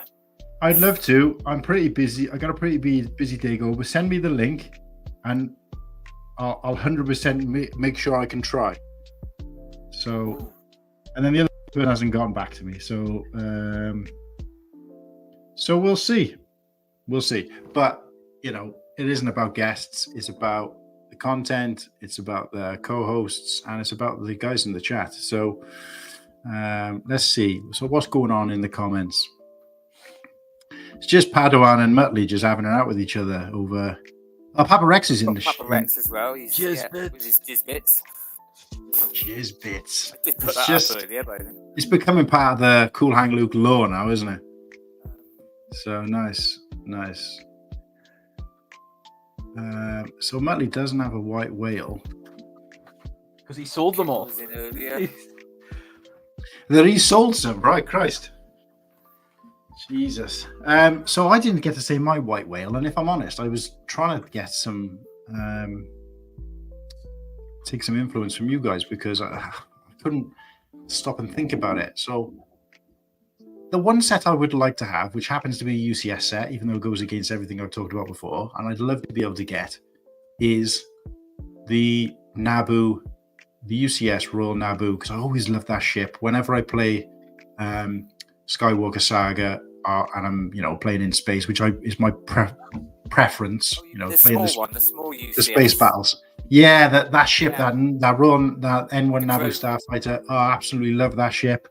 And that set as a display model, I think looks fantastic. It's the right size Absolutely. for my collection. The pricing was great because I think it was like 35 quid when it came out. It's just before it was UCS was classed as UCS, but it was later kind of brought into the UCS umbrella, if you It's like. one of the cheapest ones, yeah. Yeah, and it's worth probably one of the most now in comparison to its original price. But if I could go back in time and snag all those, but 'Cause I was going to say, probably about When- a year ago, I was going to just say, with the white well, obviously I've got this one, but it probably would have been the Ewok Village, but hopefully. Yeah. Just that. well, I was just about to say the Ewok Village. The Ewok Village is probably one of mine, definitely. And I had an opportunity once during lockdown, and I saw it for 200 complete, but used. I was okay with that, and I thought, seems like quite a lot. Seems like a lot. Yeah, but I should have jumped on it because I didn't. And even the guy, I think I said, look, if I offer you the full 200, would you post it as well? And he was like, oh, I don't know. And I said, look, I don't need it. He said, I haven't still got the box. I said, don't worry about it. Put it in a cereal box if you have to. I said, just send it how you got to send it. And he was like, okay, I'll do it, 200. And I kind of held off. And I ended up buying like 3 or 4 other sets instead off somebody else for like 160. And I always regretted it because now you can't even get close to that, even used. So, but yeah, so mine would be Ewok Village or I can only have one, so I'm going to say the Royal Naboo Starfighter. And when I saw it pop up in The Mandalorian, straight away. Well, actually, no, before I saw it pop up in The Mandalorian, when I just saw pictures, when they were teasing pictures for the new season, I went away, and that was when obviously my Lego was at hand, and I built a mock version of it, which I've still got built. So again, I'll try and bring that onto the next show if I remember. Put it in the notes, Slurpy, because I'll have to dig it out. But and I made it, and I was really pleased. It's probably the best mock I've ever done. I just went off the photos, and when it appeared then in the show, I didn't have to go back and go, oh, well, I'll change this. It was still quite accurate. And then when the set was released, the actual physical set was released, it wasn't a million miles off what I built, and I was quite pleased with that. So, Oaktown in the house. What's happening? What's happening? But yeah, so what we're sharing white whales at the moment. So anybody who's just joined, we're just doing a quick go around the room. What are your white whales? So Oaktown, if you've got a white whale, bang it in the chat. See, it's funny. See that N1 Starfighter is literally like that. The UCS one. It's basically a play scale one from 2000 and 2001 or whatever. And at that stage, the UCS sets were quite over the place. You had the X-Wing, which was like any other UCS sets, quite big. And then you had a Darth Maul bust or whatever. But they weren't actually UCS at the time. That's why that UCS wasn't. So I think it was like, let's say 5 or 6 years down the line, they created a UCS line, and then it was kind of like making Expanded Universe part of canon, if you like, where they just sort of said, well, actually, these are now UCS sets as well, even though when they were released, there was no such thing as UCS. Well, I don't know the details, but it was something along those lines. I just want to double check. I've got a question for you, man. You said you're not too sort of keen on the UCS, yeah? Yeah. Sets. But what about the MBS sets? MBS set, no problem. but I've never bought one. I've never bought one for They're like a myself. big playset, aren't they? Really, they're like. I had one for my 40th birthday, and the only reason for that was because we were in lockdown, and our holiday to Los Angeles, and we were supposed to be going to Star Wars Celebration in Anaheim, was cancelled because of COVID, and we basically got a bunch of money back. So instead of going that being part of my 40th birthday celebration, even though it wasn't at that time, if you know what I like, we just decided. Well, my fiance decided to buy me that as a 40th birthday present instead, and I was like, sorry, blown away. The Tatooine set. The Cantina. Yeah. I don't think I would have bought or just been able to justify paying that otherwise, but I don't write off MBS sets, and that's why another reason why Ewok Village was quite a close second to me on a white whale. So, Jeez Louise, sorry, just seeing this, the use that it was actually called Special Edition N1 Starfighter, and someone's selling it rebagged, by the way, for £729. So that's used. That's Jesus. And but I want to know. I was a mere toddler, a young child at the time, but I want to know, were those sets as widely available as they are now? No. Like I can't remember. Like the first Lego Star Wars set I got was in 2005. I got Lego years earlier, but I remember them being, not flooding the shelves. They always stood out though. Muttley might be able to back me up on this, but at that time, because obviously they were playing around with different things, so it's like MIDI scale. So in 20 years' time, if you look back at MIDI scale, there'll be the two that came out in the sort of mid 2000s, and then it was this, which even though it's not kind of part of that series, and then it was the full. Do you see what I mean? So they kind of went through a testing type period. So this is what they call the Starship. When this one came out, it was Starship Collection or whatever. But that wasn't the case when the first one came out and whatever. But it was a bit like that, where it was kind of like Lego was just trying to test things out, test the water, and then they later just put them all under one umbrella. But no, I think the N1 was only available from the Lego store. I believe all those UCS Star ones were at the time. And I don't think I remember there's somebody saying it wasn't particularly popular either. Like nobody really bought it. Would be. Well, no one really bought it, and someone's selling one on eBay, Bricklink, sealed for £2,230. Well, this is what Muttley was saying in the chat the other day, that it's the sets that people weren't particularly bothered about, weren't interested in. And of course, the way Lego worked then, which is similar to what they do now, is they start producing. They produce like say 100,000 sets, and if those sell out within 4 or 5 days, they'll put 200,000 sets in production, and they'll just keep going it sort of to meet the demand, or at least they did. Whereas with that one, it didn't sell, so they probably didn't create another. I capped it off almost. And they just and that's just the way it works. Which is why some sets retire really. Get that Droid set then, because it ain't gonna sell. Well, yeah, potentially, but the problem is that none of that works anymore. This is, this is kind of like hindsight, 2020 hindsight. Because I don't think now everybody's doing it. Everybody's doing it, so it just liquidates any. So anybody buying sets now purely to invest, is a complete gamble. Whereas before, if you could go back 20 years, step into a Lego store, you could buy everything on the shelves and know that it was going to be worth 10 times as much. Guaranteed, because you've been to the future. But if you do that now, and that's been proven over the last sort of 10 years, where people are just buying up these sets, and in some cases, not like what was the ATST Raider, for example? There was a YouTuber I was following, and he saw them reduced down to like 30 quid, and he went out and he bought like 200 of them or something, and they go for less than that now. What's his name? It's just, I mean, they may. Yeah, it may increase in value long term, but I got one. Yeah, it's just I think there's so many people doing it. Amazon. There's so many people doing it that it just kind of waters everything down. You know what I mean? Absolutely. It's just the same as it's kind of ironic that I'm saying that because it's almost like YouTube chat shows. There's so many out there at the moment that it's hard to stand out, because whereas if you could go back 20 years and I started this 20 years ago, by now I'd be like the pioneer for YouTube chat shows. Do you see what I mean about Lego? Whereas now, because everybody's doing it, it's hard to stand out and it doesn't hold the value the same, kind of thing. I just do it for fun, and also it's nice to chat to people. Just live on my own. Same, and the same for the Lego. If it's worth a lot in the future, great. If I've got something that's worth, like I'm not particularly big about figures, but I've got the Jango Fett from the Interceptor with Hyperring. Is it the Interceptor with Hyperring? Jedi Interceptor with the Hyperring. That Jango Fett is worth, I think, about 90 quid or something like that, last I checked.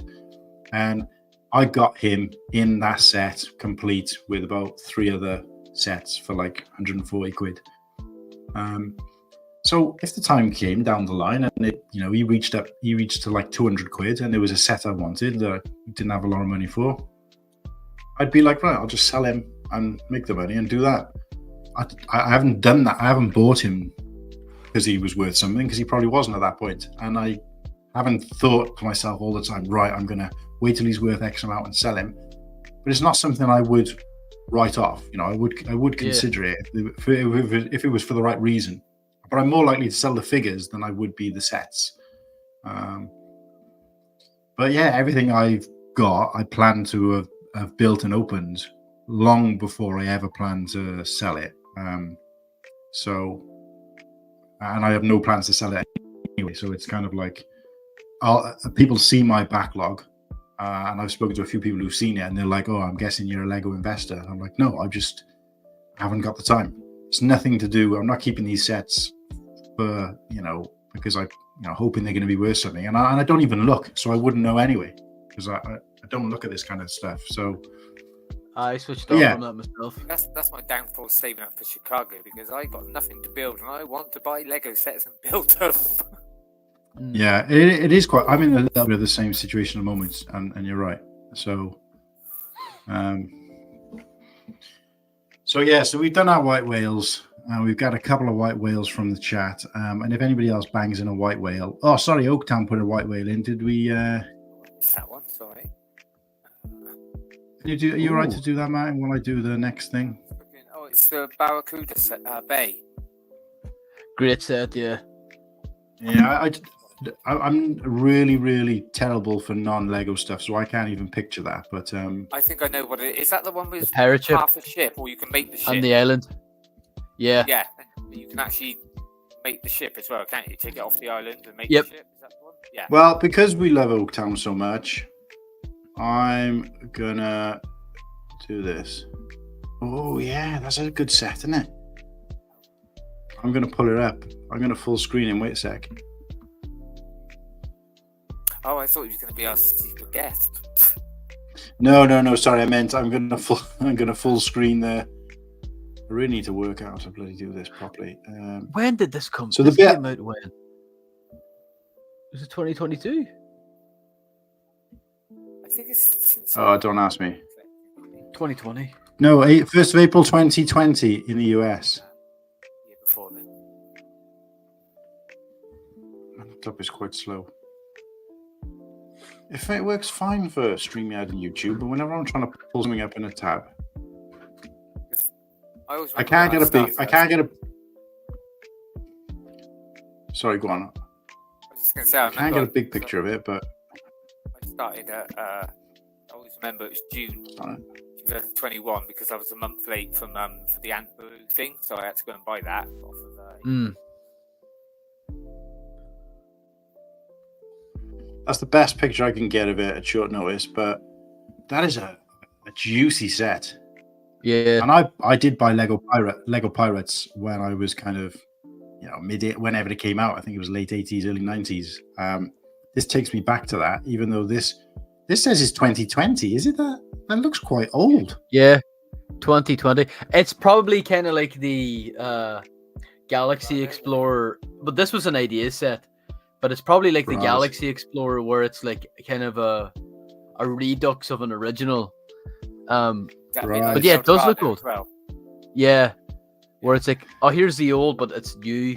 I always thought it looked great. Why I never got it, I do not know. Yeah, it reminds me of like a Pirates of the Caribbean style set, but I like the way it's kind of the ship is kind of shipwrecked and a little bit broken.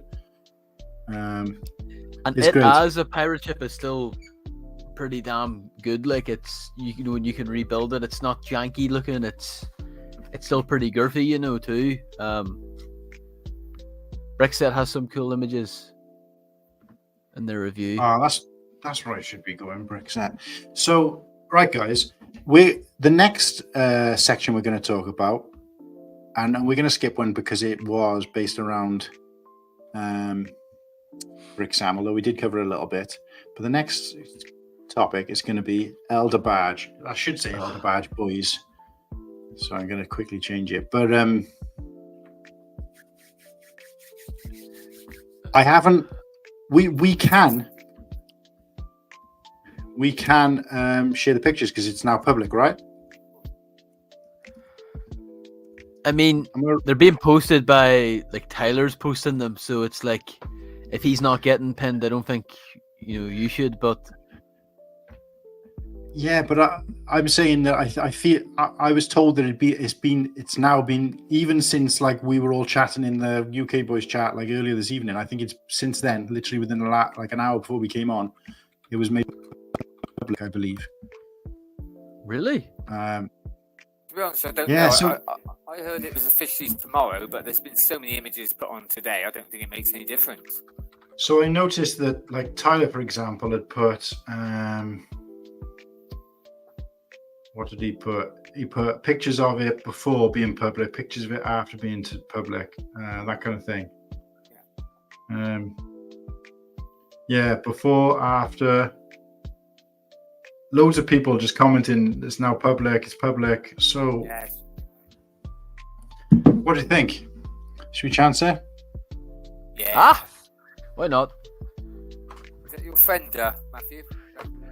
Yeah, he's back again. Oh, Back Shay, again? thank you, boy. Is it Punishment. Muggsy lad? Yeah. Yeah, Oaktown, I'll put that up for you. Oaktown says, I believe that you can show the images. Right. Let's So go if fire we away. get It's all banned, down to Oaktown. it's Oaktown's fault. And while we're on the subject of Oaktown, guys, if you haven't had a chance, go over and subscribe to Oaktown Bricks. I appeared. I think I've said this already. I think, but just because he's here, we'll do him some. We're doing some lip service.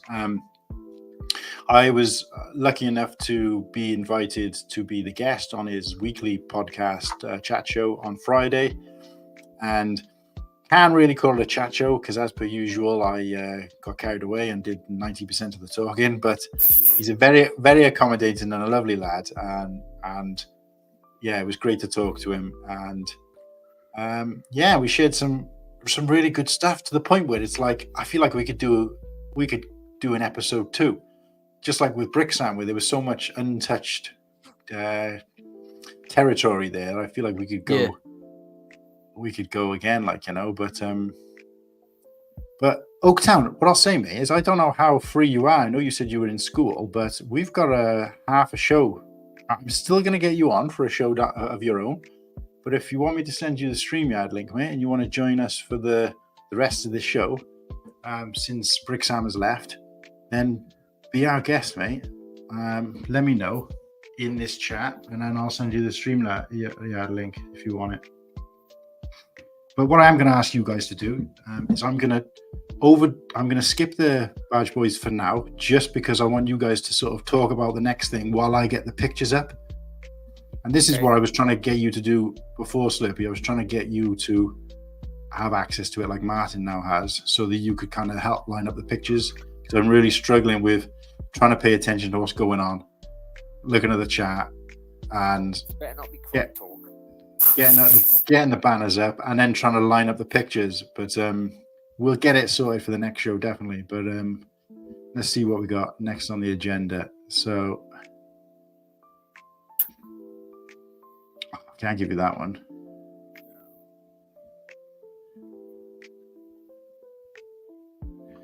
All right, so we're going to go here.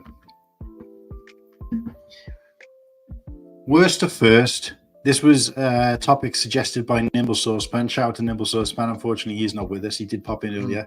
Yeah. But you'll hopefully be watching this on replay. But Nimble Saucepan, shout out to Bluestone. And yeah, you guys rank your 25th figures worst to first each. And while you're doing that, I'll line up the pictures of the badge. And we're going to send Tone over the... Yeah. Now, with this ranking, I for my ranking, I'm going to omit Darth Maul because it doesn't come with a stand. Yeah, yeah. I know some people have included him, but I just want to just check my list real quick. Mine's just going to be the top of my head, I'm afraid. Oh, well, here, go. You fire away. Oh, God, no, because I've got to think. Well, I'm going to go... I'll go from worst to first. For me, the worst is young Leia. It's just uninteresting to me. I should actually rewind. I don't think they're bad in any facet. Maybe we'll get to number. It's just young Princess Leia. It's like the quality's good, but it's just a figure we're not really familiar with. It's also young Leia who appeared in a really dicey show. Steady. Well, it's one of my favourites. I'm sorry to say.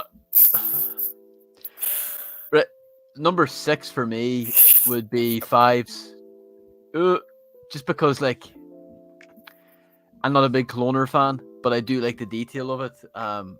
It just doesn't interest me that much.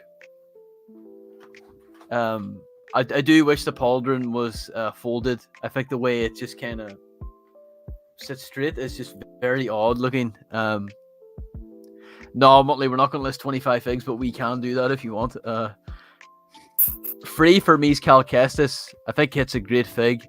People have said it should have came with the wee BD unit. I'm not really familiar with the game too much, but I think he should have came maybe with the poncho. But kind of same as Young Yele. I'm not wild familiar. Number 4 for me is going to be Saw Gerrera. I think he's a great figure. Just all out fantastic looking. He should have been released years ago in the original Rogue One wave, but I don't think he never was. And the fact he appeared in the Clone Wars or Rebels, it's like, oh, he can't even leads, like, has more weight to it. Third for me is QTKT. The story around it, and also finally a Star Wars figure that has color, that bright. I don't even think it's called pink. It might be called bright purple. I thought it turned out to be not that figure. I thought it was like... it's so I kind of looked up, but R2KT. I know we talked about this before. The reason that QTKT wasn't given R2KT was in the show she appeared with R2D2 in a scene, and it would have maybe been too confusing to have two R2 units. Saying it's some Jedi's droid now. Can't think of her name. She had like tentacles. She got killed. They shot her. That's what I've heard. I've heard it's her droid. Could be. The rewritten canon. Shibula or whatever name. I don't know. Ayla Sakura. It's the one with the blue. The blue. Yeah, she's on that sort of flowery planet, and they all get round her and shoot her. Felicia, yeah. Yeah, that's it. Yeah, I think they've added that afterwards. But I think in the episode of Clone Wars that it appears in, was it Rebels? No, it's Clone Wars, isn't it? It's Clone Wars, yeah. No. Yeah, in that episode, I think they kind of say that she's hers, but I don't know. I think they just goofed the whole thing up because it should have just been R2KT. I don't know why they just this R2QTKT thing is sorry, clearly carry on. It's just I wanted to sort of clear that up because then you'll know where it is on my list. I think it should have. It's also the design of R2KT is basically R2D2, but instead of the blue accents, it's pink. Whereas for QTKT, it's pink droid with white accents. Garbage. But look, I have it high up because I like it. I like the color. second for me is Darth Malik. I think it's just a perfect figure. That was the first one I saw, and I was like, "Oh, they're starting off really strong here." And I think just an all around, I was more than surprised that they give him his like jaw mold. I thought they were gonna go when I heard the rumors a bit of print, but more than happy. Topps Nien Nub, which is maybe controversial because I don't think he should be a 25th anniversary figure. Oh. He should be in the mainline set, but the fact that they went above and beyond and give him a new head mold is fantastic for me, because the original Solistons from 06 up till I think the last one might have been in that battle pack years ago. They all had normal heads with the prints on them, and I just think it's a glorious looking figure. Just looks as ugly as the as the Star Wars counterpart, but that's my list. What would you, Whittakee? So Whittakee, before you start yours, mate, we've got Oaktown in the house. I'll have camera off. Is that cool? Yeah, you do whatever, mate. Yeah. Well, you're not on the beach building sets again, you? Yeah, no, I'm in my room doing some work simultaneously. All right. Well, don't get yourself in any trouble, mate. If you should be working. You could drop in there. No, I won't. So what Whittakee's going to do is Worcester first on the 25th anniversary figs. I'm trying to find pictures of the sale badge, so I'd like your input on both of those, mate, if you can. Yeah, no, I'd love to. So yeah, go ahead, man. So Whittakee, do you want to go first, or should I go first? I'll tell you what, you go first. Okay. Well, Sounds are we kinda counting late, Darth Ball or not? No. No, we won't include him all. Okay, so worst, I'm probably gonna go with. Ooh, this is interesting. So what's the whole QTKT deal? First of all, like, this is no, see, it's a sick astromech droid, but I'm like, honestly, look, it's probably between QTKT and Young Leia for me. Honestly. What, first? Okay, Or worst. worst? No, we're for doing worst. Yeah. worst one. It's difficult. I'll say QTKT worst just because I don't think that it's a cancer droid, right? Yeah. Okay, so yeah, QTKT worst. It's still cool.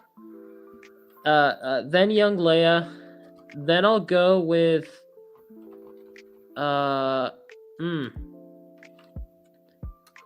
This might be controversial, but I'm probably gonna go with Cal Kestis next.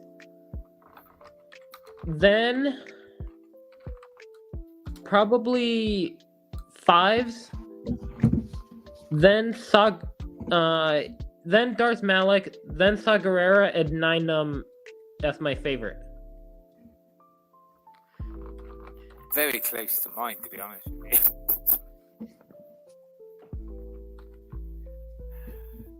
So my the bottom one is mainly that's why I wanted to work out, but it's the astromech droid. It's an astromech droid. Sorry, mate. Sorry, Slurpy, but it's I'd rather have a proper figure, to be honest with you. But then the next one is Young Leia, and it's a shame that she comes in a not very good set either, so that doesn't help. So that's Good point. Then and I've already looked to see about how much it costs, and people are taking advantage. It's not cheap. Oh yeah. Then my number, whatever that is, what is there? 7, isn't there? 7? Is there 7 altogether? Hello? 7, yeah. Yeah. So my 5 would be, funny enough, would be 5s. I'm not a clone fan, as you know, but I have to say the helmet's just atrocious to what it's supposed to look like. The printing. So that's why I'm surprised it's not a bit lower. Then number 4 would be Darth Mallet, because I'll be honest with you, I know I'm quite old, but I don't really know of him that. You know, I'm not really. See though, for me, if I can say this, for me, the Darth Malak thing, it's to me, if we didn't have Darth Malgus and Darth Revan, it would be much lower on my list. Right. But just because we have those two minifigures to put it with, I think it bumps it up a lot. Well, I haven't got either of those two, so that's why it's number 4. Number 3 would be Cal Kestis. Like playing the games, I liked him. I know people say, like I said, with the droid and also with a poncho. But if he had a poncho over, you wouldn't see that great print. I think he's got a great print. Number 2 would be Saul Guerrero, and obviously, OT fan, Niem Num, number 1. Mm-hmm. Looks like he's my favourite at the moment. No, he should not have been in. No, he shouldn't have been, but as he is, he's number 1. Yeah. Oh, that's what I mean. Like, just deserves it. I wish they kind of went a bit. Maybe it's just me, but I wish they went a bit more wacky with the figures for the 25th. That's why I had QTKT so high up on my list. I kind of wish that they would have done Dryden Voss from Solo. I think that he would have been a cool one to get. Ooh, that is a good choice. Yeah. There's Some of the figures, like especially 5s now, they can put them in a set. So 5 definitely should have been in a set. That's like valid, one fair where I'm enough. like, why was that ever one of these anniversary minifigures? It just should have been in a set. Yeah. And then Cal Kestis, because I don't think they'll do a set for the game, so fair enough. Malik makes so much sense. Yeah. That's like when I look at all of them, Malik is like the one that I'm like, this is the only one. Mm-hmm. And QTKT, where it's like, even unless Young they free Leia a QTKT little bit. Flow. Yeah, because I can't see them ever making anything Kenobi related. Yeah. They only made one set. Yeah, even Saw Gerrera a little bit because he Two doesn't really sets. appear. He doesn't really appear in much of Solo. Sorry, in much of Rogue One. Yeah. So but we don't know what he'll be like in Andor season 2, or but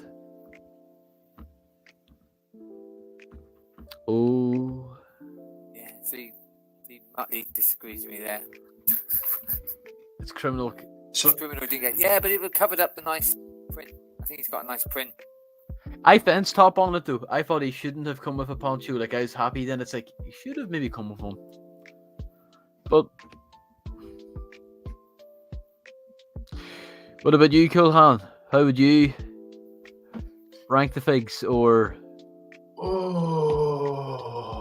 You know what? I honestly haven't thought of it. Even when this topic hit the comments last time, I struggled with it. I had to do it off the top of my head. Without seeing them all in front of me, I'd really struggle with it. But I'm definitely going to put QTKT at the end, just because I was disappointed at how they did me dirty, because I've been a member of that community, that R2KT community, and the guy who created the 5 person, I can't remember his name again. I keep forgetting his name. I've been following that probably longer than I've been in the Lego community, and they should have just made R2KT. Any excuse they give is just basically horse shit. They should have made R2KT. They put her in Skywalker Saga, and they just didn't make a figure of her. So it's like, yes, if they never mentioned R2KT and they brought this droid out and just said it was called Pinky P2 or something stupid like that, it would have been further up the list. But the fact that it's a derivative of R2KT but not R2KT makes me go, see ya. So bottom of the list. I'm the only one who likes it. I think the figure, if you remove what I know about R2KT, and remove the fact that they kind of already hinted they were going to do it, you remove all of that, the figure, there's nothing wrong with the figure. I agree. I like the and I like the coloring of it. I think a pink droid is amazing. I love the idea of that. I agree. But it's just it should have been something else, and it's not the same as I think Cal Kestis is horrid because. And he's further on down on my list because he hasn't got a poncho. Because that's like a small insignificant design flaw. Well, not insignificant, but it's a small design flaw. But Katie Cutie shouldn't have been Cutie Katie. It should have been R2KT. That's the end of it. So anyway, moving on. So that's bottom of the slag heap for me. And next one up would probably be, I'm trying to remember how they all are now. Christ. So Sorgarer is my number one. It's probably better for me to go from the top. It's hard. I know it's supposed to be worst to first, but I'm breaking the rules. Sorgarer is my number one because Sorgarer above 9 Num? Yeah, because I've loved 9 Num from day one, but I haven't got any of the figures yet. But by looking at the figures, I've got 2 of the figures, but I haven't got all the figures. But looking at 9 Num, I was always a big fan of his. I remember having his figure. I remember being like excited by him. But I think like what one of you guys said is that he should have been, I think you said it, Slurpy, he should have been a mainline set. It just kind of feels like there's nothing special. I can get all the others. They're kind of special because they didn't release any sets from Kenobi. So that set is, when it's young Leia. So it's Leia, another version of Leia, which, the charity whole thing with QTKT, the figure from the Star Wars lore, figure from the games. I get how they did all that, but with 9 Num, it's just like he's a legendary character that should have been around from day one. We should have 3 versions of him by now. So that was a bit of a cop out. So I am kind of voting with emotions as well.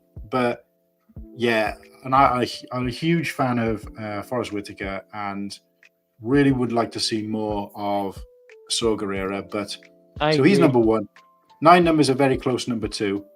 I'm going to put Darth Malgus in number 3 because I haven't read those books, although I do own them. But I do like what they did with the figure, and there was like lots of, they didn't recycle anything. They made some, specific pieces for him. He gets the cape and all the rest of it. Wait a sec, is it Darth Malgus? No, I've said the wrong one. No, it's Darth Malak. He's from Knights of the Old Republic video games. Yeah, you're right. Sorry, I was. No, if he came out of the blue, nobody would have expected that one. Yeah, Darth Malak. And same with him, actually. I do own the books that he appeared in, the few books that he appeared in, but I haven't read them. But so I don't know a lot about that lore. But I just like the idea that they've included that figure. And then I'm probably going to go Cal Kestis. No, then I'm going to go 5s. Then Cal Kestis. Because I don't really have any kind of attachment to Cal Kestis other than the fact that he's a ginger. I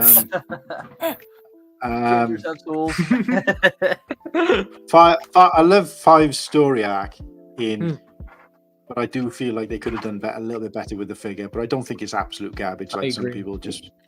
And then I'm probably going to put Leia. I didn't want to put Leia last but 1, but I think she just is by default. No, I'm gonna put her above Cal Kestis because I actually like the figure. I think it's cute. Fair play. I think the actress who played her did a really good job. And some people say, yeah, what's the name of the little droid she has? Lola. Yeah. So I loved Lola. I thought she was fantastic. And yes, that piece should have been smaller, but I just like it. The fact that they did that piece, they could have just not done it at all. They did it, and I think it looks really cool. So I actually like that, to be honest with you. And my mind has changed. Yeah, no, that's right, Cal Kestis. But I like what they did with it, and my mind has changed quite a lot since these figures have been hinted at. So that'd be me. See, can I just ask? I agree with all of them, apart from Slurpy's cutie.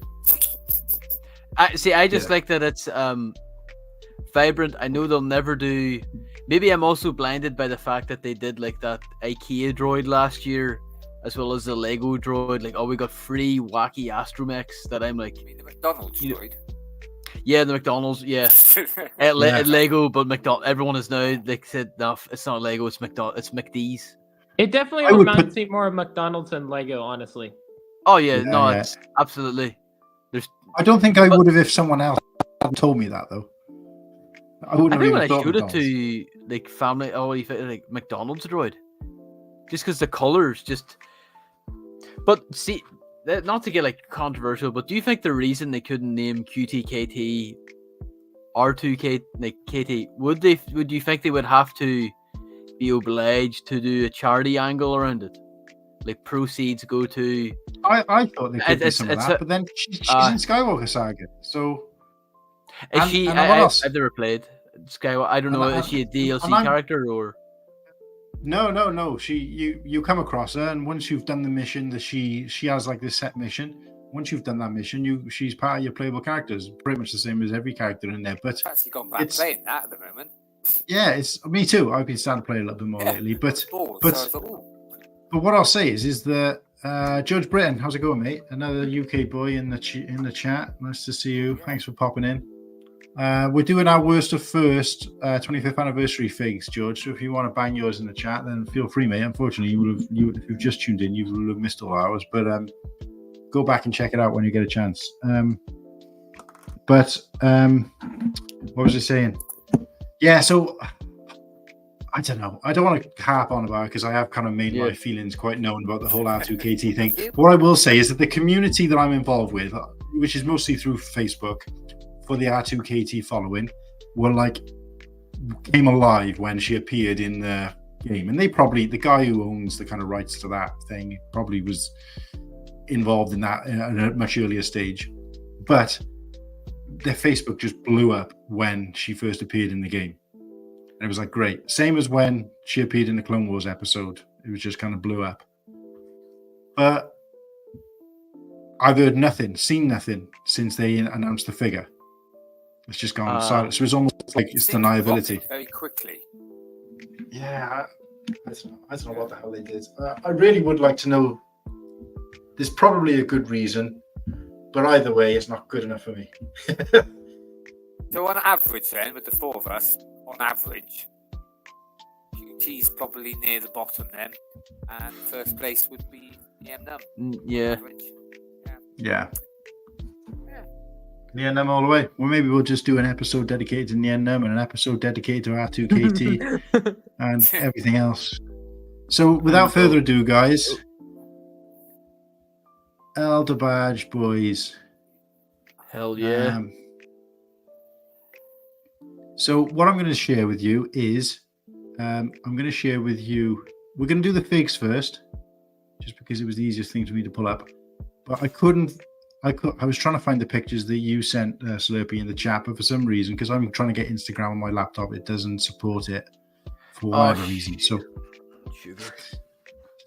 what I've done is I've got it. Let's just add it on and see what it looks like.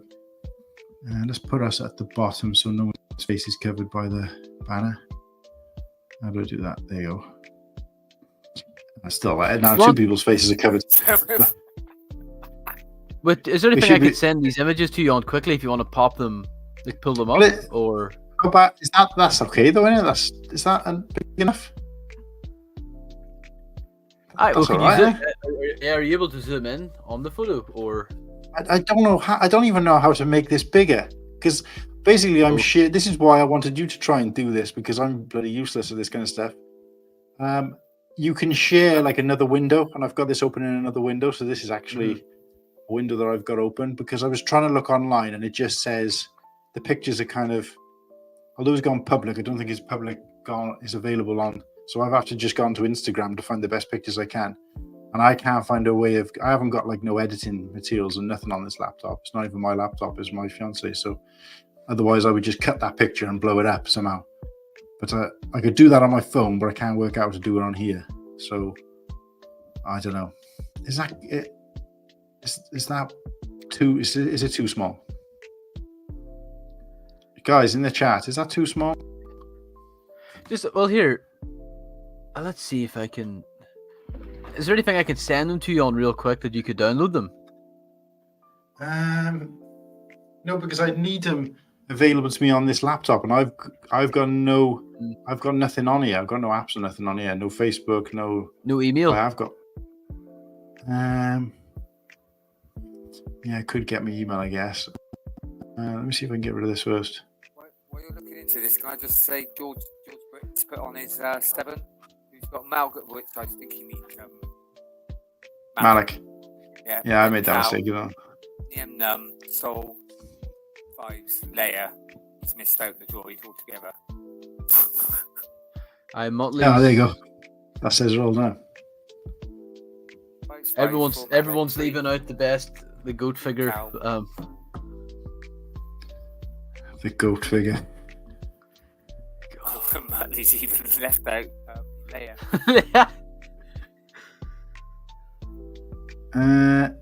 How about Messenger? That work? Facebook Messenger. Yeah. Right, I'll need to add you then, yeah. Yeah, let me just send you my It's probably easier if I find you. Neck cake. It'd be easier to find. Here, I'll send you what my my name is on. Oh yeah, different name on there, you. No, it's my same. It's the same name, but it should be me at with Snoopy as a profile photo.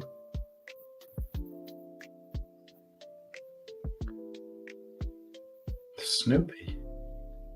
I'll send you a screenshot of it on Instagram, like what it looks like,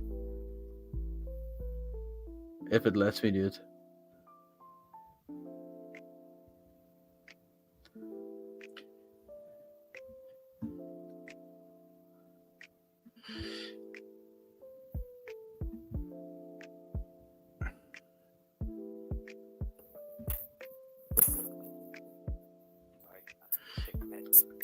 Martin, do you wanna find another topic while I'm trying to sort this out and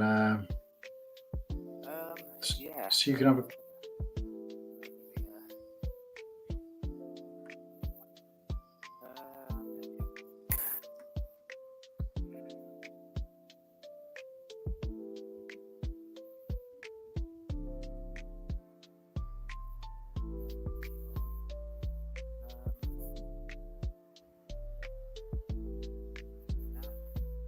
I just tried searching for Matthew, your name, Matthew McGuigan, has come up.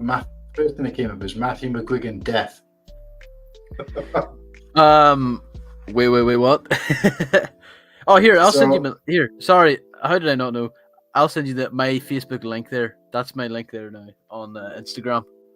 Yeah, I didn't even think about that. I probably should have done that as well. Yeah. Sorry about that. Yeah. I can have a little chat with Oaktown about this. Because I did hear you may not be going next year. Oaktown, is that right? To Brickwood? You're asking me, right? Yeah, it's just you yeah, two. Sorry. Yeah. Yeah, there's a strong possibility that I won't go. Oh, shame. Yeah, it's obviously mine and quite a few people's first. Obviously going over. Looking forward to it. In fact, I think there's quite a few of us Brits coming over. Take over. But yeah, just wondered if you've got any quick little hints or things that that I should really do when I get there. I'd say just try to have fun. Remember that you're a fan and not a content creator when you're there. Oh God, I'm not. Yeah, I'm a fan of it. Yeah, always.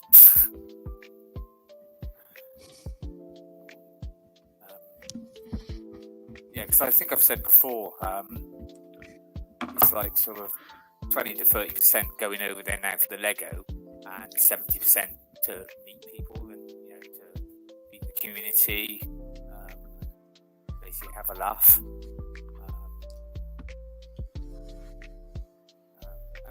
And people have said to me, and I'm sure this is, said, "Oh, it'd be nice you can go over for holiday and relax."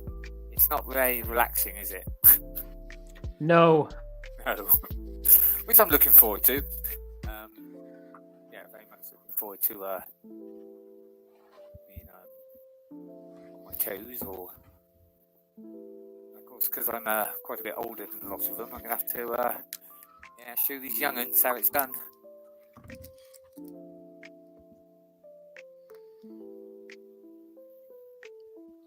Hopefully, You're gonna... hopefully, no, I'll be fit to go to Chicago next year. Yeah, what's your update, mate? Excuse me. No, if all goes well, it's looking like I could fly over. It's just with the schooling and stuff like that, I would need to kind of make sure I've kind of got that out of the way before I fly in June time. So once it's fully confirmed, I'll send out the signal, like. But it's looking more and more likely every day, kind of thing, like.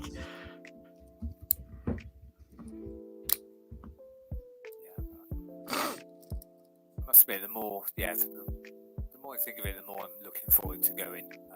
It's been a long time since I've looked forward to something, to do and to go to. So, and I think it helps with going with other people as well. And Yeah. Obviously, I'm doing a room with beforehand and maybe you, but obviously, like Padawan and a few others that are going. I'm not too sure. I've not really heard many other people said they're going, but I'm sure they are.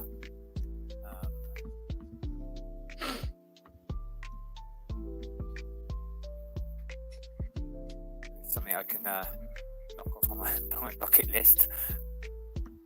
The only thing I'm worried about is I'm going to enjoy myself so much that I then want to go every year. And I don't really want to save up every, because it's not cheap, is it? Let's be honest.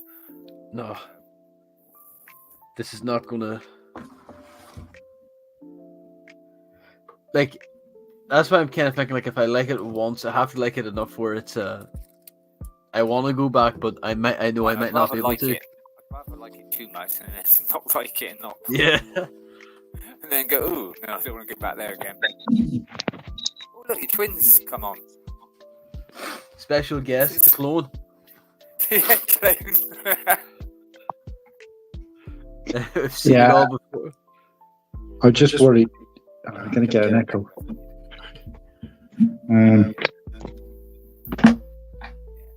I'm allowed to do the echoes.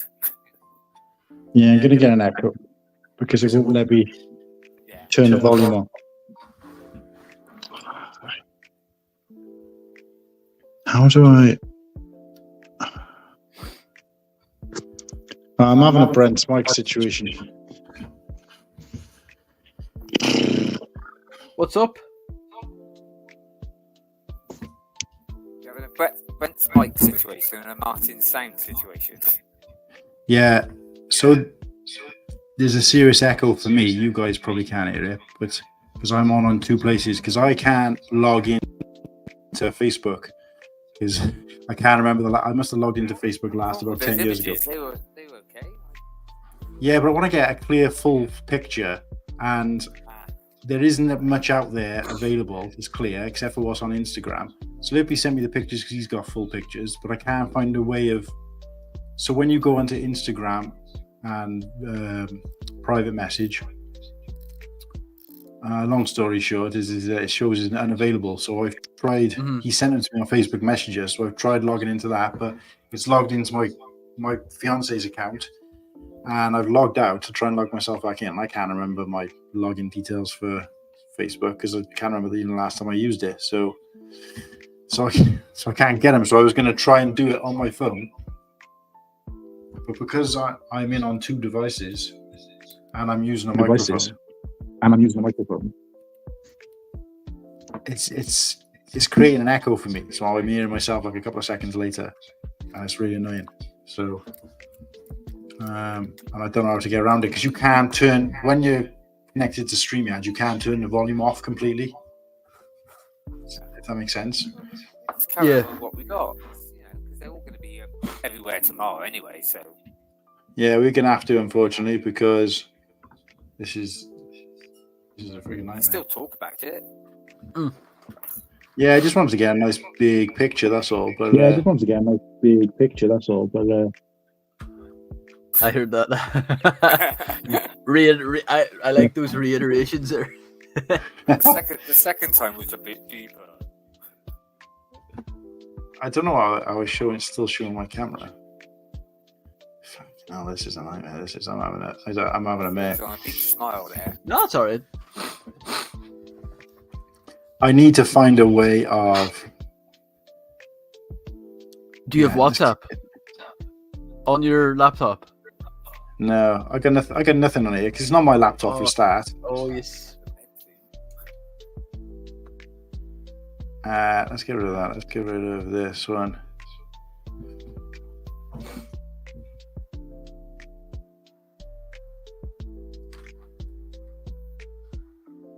Always a modern technology. Yeah. No. Topic. Yeah, About it's, class. It's like you know. this is the only thing I prepped everything this time around, so I made sure I was ready. The only thing I didn't get to do was go through. I was going to do it the other night, but I was too busy. Is go through and pick pictures for each topic, so they weren't just seeing faces for the whole time, and get all these lined up. So all I'd have to do is go flick, flick, flick, flick, flick, and just press a button. But instead, I feel like I've spent most of the chat looking at other screens, which I didn't want to have to do. But it is what it is. The Barnes thing was a bit of a last minute because That always. There. Yeah, and obviously I haven't got this laptop set up. I'm using it purely for StreamYard, and the reason for that is because when I tried doing it on my phone, for some reason my phone doesn't recognize my mic, so I have to use the laptop for that. So let's share the screen. Let's just go back to those pictures. Should just stick with this in the first place. I mean, it might still be a world exclusive on a YouTube chat show to Fair enough. for the badge. So let's get them full screen. So let's do figgies first. Let's do figgy pudding first. What do we think? Can I do one negative first? Just to get the. You can do whatever you like, mate. Yeah, go for it. Two negative. So they're using the fat Bib Fortuna head mold again. Yep, and the same outfit, right, from the Book of Boba Fett, I think. That's it looks very similar. I can actually say no. I've looked at mine. It's different. What's different? Is it the? It's a slightly. It looks like print. No, honestly, I've taken my figure and I've put it right next to, and there is a slight difference. What exactly is different about this figure to that one then? Well, it'd be hard to show because you can't enlarge it. Yes, But okay. it's the print. There's something that's slightly like roundabout way, and the thing is, it might also be because these are renders, aren't they? They're not renders. Because it just looks like a different, slightly tone of skin as well. But it might be there's definitely a slight difference in the print. I think he's got. See, I haven't got it here with me now. I would say it's the same kind of flesh tone that they've used before. It The might be render's that might be always- the render, but the yeah. actual print is there is some slight change to it. How's that? Right, hold on. Yeah, that works. Also, Leia's dual molded leg. At first, I thought this could work, and then looking at it compared to the actual in film scene, it's like you see a bit of skin, and Lego has gone the route of Okay, right. So Yeah. But She's way taller. It makes her so much taller as well with the head, the hairpiece, and then obviously the bit to Neck attach piece. the chain to. Yeah, that Yeah. neck piece thing. Because obviously she's got to have a chain attached to her. So I don't know. It makes her look taller than. I don't know. Okay. sorry, Anyway. we going back to Bib, I do or- think she looks really I think these figures all look fantastic, and someone pointed out too that the Gamorrean guards chain, that has to be a new chain. Like those chain pieces have the two stud links at the end, and that's the first time I've ever seen it with one stud. Yeah, See Yeah, above- I think so. much tighter chain by the looks of it as well. Yeah, So can you see above before like his legs? yeah, Looks like he's got like a silvery bit just above the legs. yeah. middle. At the end of the Yeah, but this one is I don't know if you can. It's more of a red. Oh, right. It's definitely a different, slightly different print. There is. I don't think we can get it, but there is a video of the seal barge already. They shouldn't have the Book of Boba Fett one in it because he wasn't fat like that in Also, Return of the Jedi. the Gamorrean guard is the same one as the Book of Boba Fett one, right? Yeah, I think so. Yeah, which I'm more than fine with. I think that. Yeah, that one. Yeah. Yeah. But the Bib Fortuna's got the fat head. They reckon Reeves is the same. I like the use of the different cups for R2D2. I think it's. Someone said they're from Harry Potter and other Yeah, they look themes. like the butterbeer glasses. And I think they look really good. It just be the clear glass cups and the wine glass, and it's a good bit of detail. Yeah. Oh, I think the henchmen look really good. Yeah. I think they really do stand out so well. The henchmen are spot on. I didn't know there was a character called Wolf, but which one is that? What? Wolf? Wolf. Wolf. W-O-O-F. Is he the one in the red trousers? Is he the one?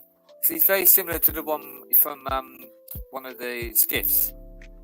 One in the middle at the top, yeah. I have in my hand now. The design is pretty similar, but different colours on the chest. Yeah. It's a different red as well, isn't it? I do have a big complaint, and that is there's no weak-way guard. Yeah. Yeah. Like, that was why that don't was we my have... issue. Sorry. One at a time, kids. Like, why don't we have a driver, for the skiff and for the sail barge? It just doesn't make sense. Yeah. We mentioned that actually in a previous chat that the skiff and the Sarlacc pit, there's no bad guys on there. I mean, obviously you got Boba Fett floating about, but there's no threat. There's nobody pushing Luke Skywalker off that plank. So it's kind of we picked that out. But you're right, they should have thrown one of these in there, and then they should have answer for that though, Corhan. What's that? I thought, damn, somebody's got an answer for it. They said, yeah, but if they left, they'd leave Leia on the barge on her own. So, yeah, fair enough. Also, I believe Kathaba, the Klatooinian, the guy that I think you just showed, Whittakee, like the old one. Yeah, I think he should be in the skiff, not in the sail barge. Yeah, because he's in the 2012 skiff. Not the last one that was made. Sorry.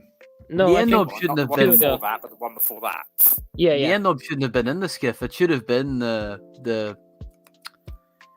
Oh no, I forget the name, but the Weequay. It should have been. Yeah, we should have had a Weequay on one of these sets, definitely. Yeah. And I always remember the Weequay from the video game, the original video game. It's like there's a funny interaction with him and Luke on the skiff. I used to love the kind of figure, the actual. What I'm going to say is this: the guy next to him with the short pistol, yellow body. Yeah. Is that the face, the head from the snub fighter? Yes, I think so. Nikto, isn't it? Yeah. And then what's the name of the alien species next to him on the other side? That's the Nikto, isn't it? Nikto guard. No. The one from the snub fighter are the Nikto guards. But which one is the one next to the Nikto guard? Klaatu, but I don't know what his breed is. No. But not the Klatooinian, the other guy on the other side. Barada, is it? Next to No. Not the one in the middle. The one in the far right. Upper right. I just thought it was Klaatu Nikto Barada. Far right, that's Klaatu. Oh, it's a Klaatu. I thought that the Klaatu was like the one in between Bib Fortuna and the Nikto. No, I think that's. No, I use the red. The one on the right is Klaatu. Yeah. A species. Yeah. And one called Bricksam and one called Woof. Yeah, because basically what they did with this, they changed the law slightly, because when it came out, it was Klaatu, Nikto, Barada, right? The three main characters that appear, and they name it after the film when the day the Earth stood still, which is where George Lucas got the idea for the names, because in that he uses the words Klaatu, Nikto, Barada to control the large robot that it can wipe out Earth. But So that's where the names came from. But they later changed some of those names to the species instead. So I don't think when the film came out, it was supposed to be Nikto was or Klaatu was the species. That was the name of the characters of that one. Yeah, I looked it up. So the one, it goes here, it's Gamorrean Guard, Boba Fett. Sorry, not Boba Fett, Bib Fortuna, Klaatuanian, Nikto, and then Klaatu. Yeah, that's strange. Yeah, yeah. Klaatu and Klaatuanian. I guess that they're two different ones. That's weird. Yeah, but I remember having this figure, this guy on the far right. Can you guys see my cursor as well, or no? I can't you see the it right cursor? now. My cursor is kind of on the. I just didn't know whether you guys could see that, but it doesn't matter. This guy on the far right is the standout figure for me for several reasons. One is because obviously we've never had him before, or even anything close to him, whereas everything else on there we've had, right, in some version.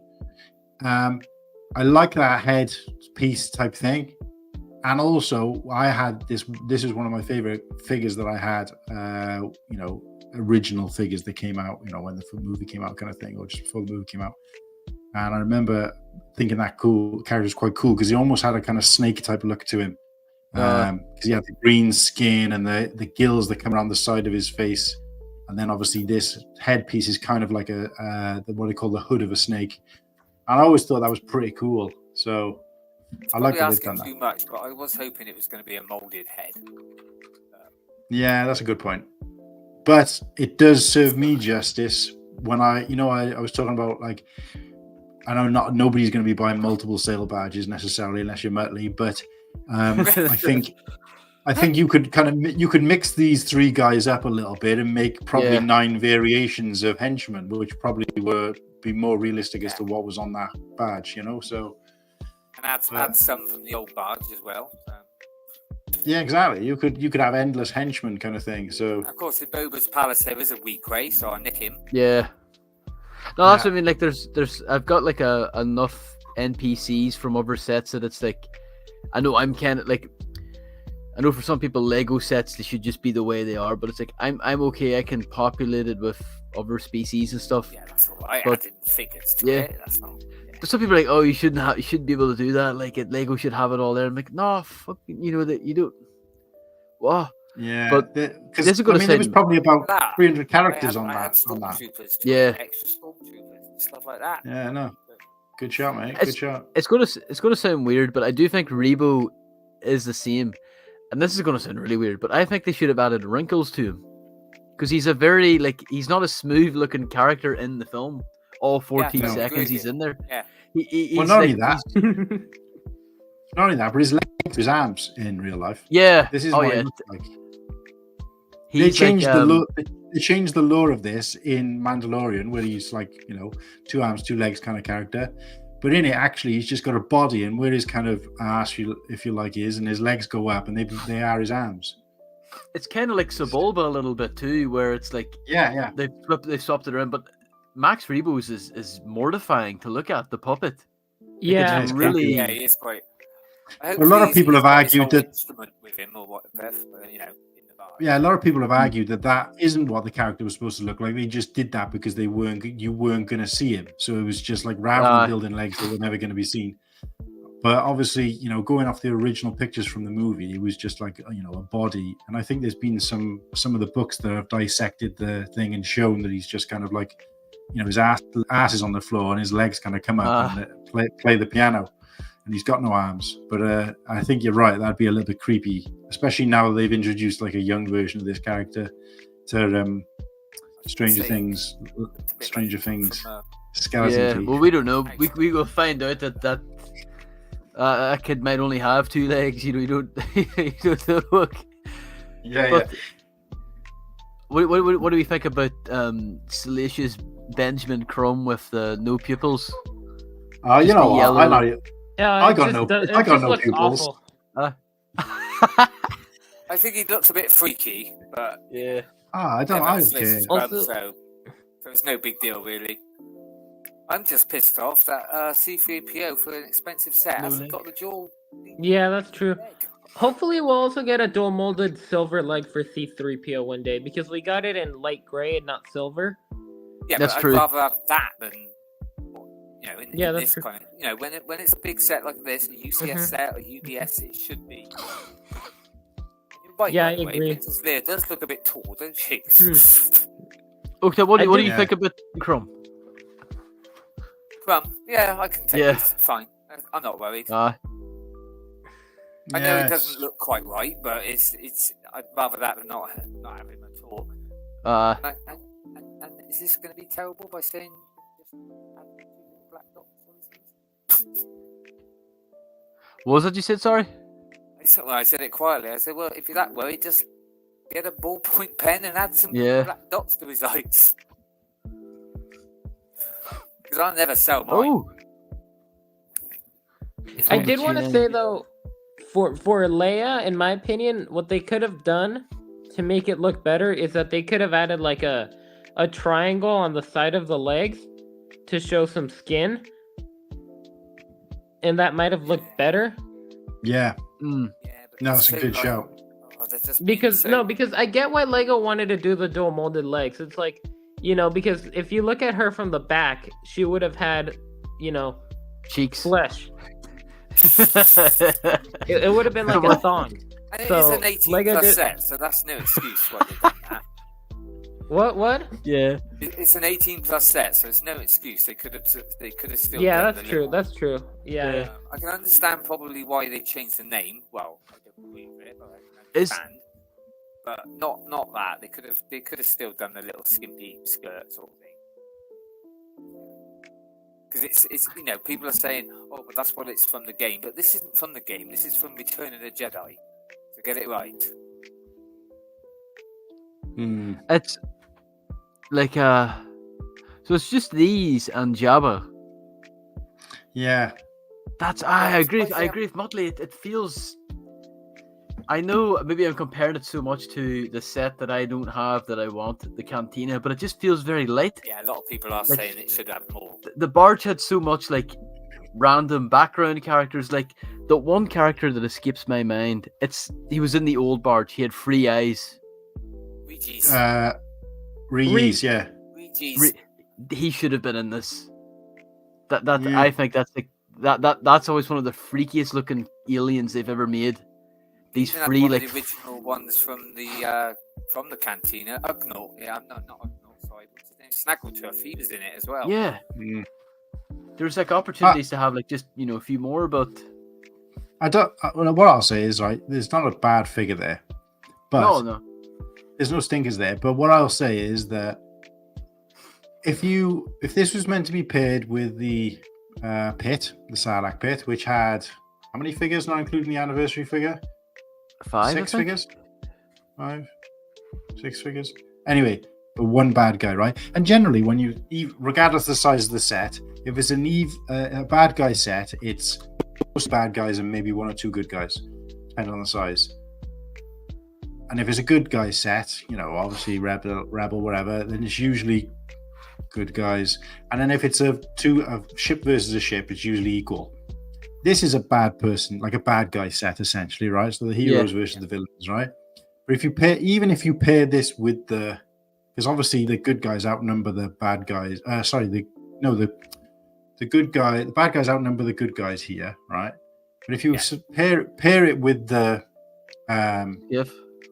skiff, then it's more good guys than bad guys. Yeah. On a huge ship full of bad guys, and that to that's me don't true. seem right. Technically, that Nah. skiff will throw in the anniversary figure, but it's 5 good guys against Boba Fett. That's why I'll be Yeah. adding I quite know- Boba's Palace onto Yeah. it, because I only show the outside of Boba's Palace anyway.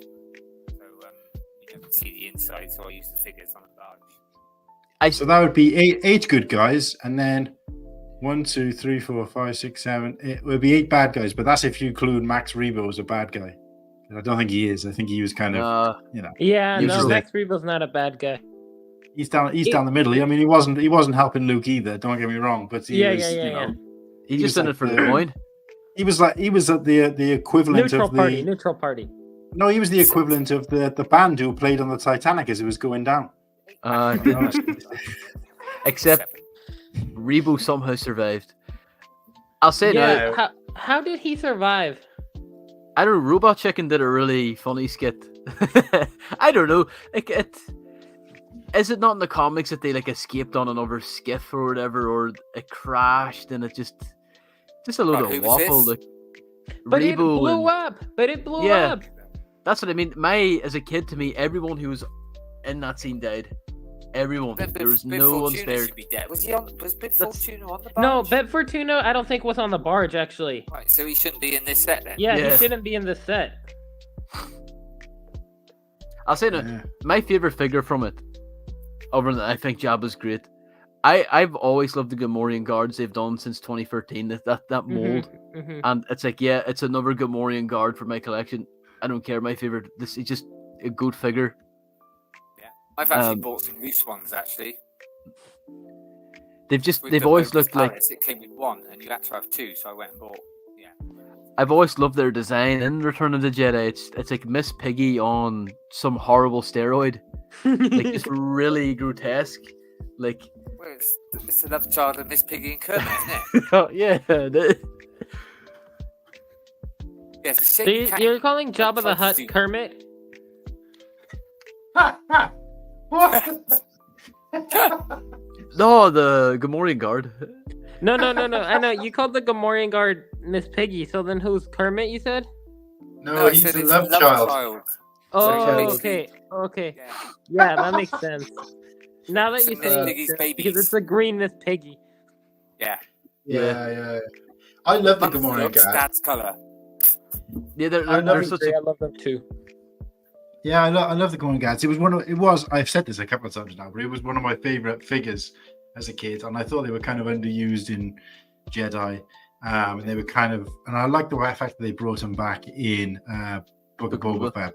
But they were kind of a bag of shit in there as well. In fairness, they were kind of underused, and then they kind of recycled the figure. I don't know. I feel like they've tried to bring it back in a couple of things because they do appear in They weren't fast Mandalorian. enough. I think that Yeah. I think that some other cool minifigure inclusions that they could have included are, I don't know if they were in the barge, but they were definitely in the palace. And, Bib Fortuna was not in the barge anyway, so we know that they're not going for 100% accuracies. But I feel like they could have included the other two band members, like Size Noodles and what's his Yeah. Yeah, the Droopy McCool, I think. Yeah, Yeah, I think Droopy those are their McCool, names. Do you know who they could have threw into this? And just because they appear in the palace, I wouldn't have been annoyed if they threw in a Jawa. Because the Yeah. Jawas That's appear true, yeah. I know it's like, it was something more interesting, but I agree with you. I think we should have got the weird flute player. Is that Slide Noodles, the butthole head Sliced. guy? Yeah. I've always found that just to be the No, that's And Droopy the- McCool. That's Droopy McCool. He uh, looks kind of like a dog with no ears, yeah. no eyes. Okay, well, he looks like a squash marshmallow. Yeah. And then the bloke who was playing like the harmonica or whatever, he wasn't in the original. He was the That's right. They special did add edition in. one. yeah, they That's- added him in. Yeah. This I'll say now. Just this would have been the pinnacle. I don't know her name, but as a kid, it was always the six-breasted dancer. Oh, Yeah. well, they just used to call it a fat lady, I think. Oh, that Yeah. one. Yeah. But she used to. Just a funny story. Yeah, like, they it would wouldn't have have been. that It in would, it. no, Bib Fortuna was a Even stretch. if it's an 18+ set, no. See, as a kid, they used to have a Hasbro line called the Legacy Collection, and I kid you not, for the better part of a decade, that had to be a peg warmer in Toy Master. It's Yeah. only been recently, like in the last couple of years, where it's like I don't see her anymore. Like, Muttley's probably bought them all up. I mean, it So was have so it in his strange going collection. in Toy Master and seeing her after like this figure's from like 2008. What's it doing in 2020? It's someone just get. uh, I will be honest, the other- I've, look- oh, go on. no, go on, mate. You're all right. I was just going to say, obviously I've seen a few mixed messages and that on on our chat thing in Instagram. Mhm. I will be honest. I'm really hyped for this, and I think it's an awesome set. And if I wasn't going to Chicago, I would be there day one. I don't know, 4:00 in the morning with a little tent with a bit of cup of soup, waiting to get here. So you're saying this is a D1B FPJ for you? If I had the it money, wasn't for Chicago. yes. Yes. Yeah, but I think if that's a cop out, because if I had money, so would I, and I don't buy it's not a UCSF. cop-out. If I had millions and millions of pounds, I'd buy it as well. No, all right. Oh, If I okay. wasn't going to Chicago, then all right, it's because I'm trying to save up for Chicago. So if I wasn't going to Chicago, I would actually buy this probably on day, Right. and then I'd sell the lightsaber. Well, Whittakee, that's why right here. You're excused for buying this until after Chicago, but you have to buy it no later than the 1st of October of 2025. Like, we'll give you a buffer of 3-4 months after Chicago to recuperate the costs and buy this. If I don't buy it day one, Because then it'll be bought year year one. for the day following one, year. I wait for a sale. The thing is, Martin, if you're saving all year for Chicago, then you'll never be able to buy Lego again, because as soon as you get back from there, you'll be saving for the next one. Well, that's what I said earlier. I said I hope that is good, because I don't want to do this every year. I want to go out and buy some. So I just want to have a really good time next year, and then say, well, maybe in a couple of years' time. Just not every. Because obviously, Well, you never know, mate. You never know, mate. This channel might blow up, and we might all start making some super chats off here, and then it can pay for our I trip. give it all to you, mate, and your family. Oh, But hey, Christ. what do you think of the? I actually think the barge looks really good. Yeah. Yeah, I'll tell you what I'm going to do, though. I'm going to just talk about. I'm just going to talk about this. I've blown this up because obviously we want to cover Jabba. Jabba looks pretty much. I don't think it's going to be the same print, but it's definitely the same mold, right? Yeah. So we won't really talk too much about that, because it's kind of, there isn't much change. There is some discussion around the eyes, but obviously we can't see that in this picture. But the way they've done this stand, this set, this kind of sort of flat slab that he's sitting on. Sorry, not fat slob, flat slab that he's sitting on. That's kind of weird, because if they were going to do that, why didn't they not just make it accurate to the one that he sits on? In the barge, and then at least it serves two purposes. You can sit him in there on it, which I suppose you could probably with this. And also, this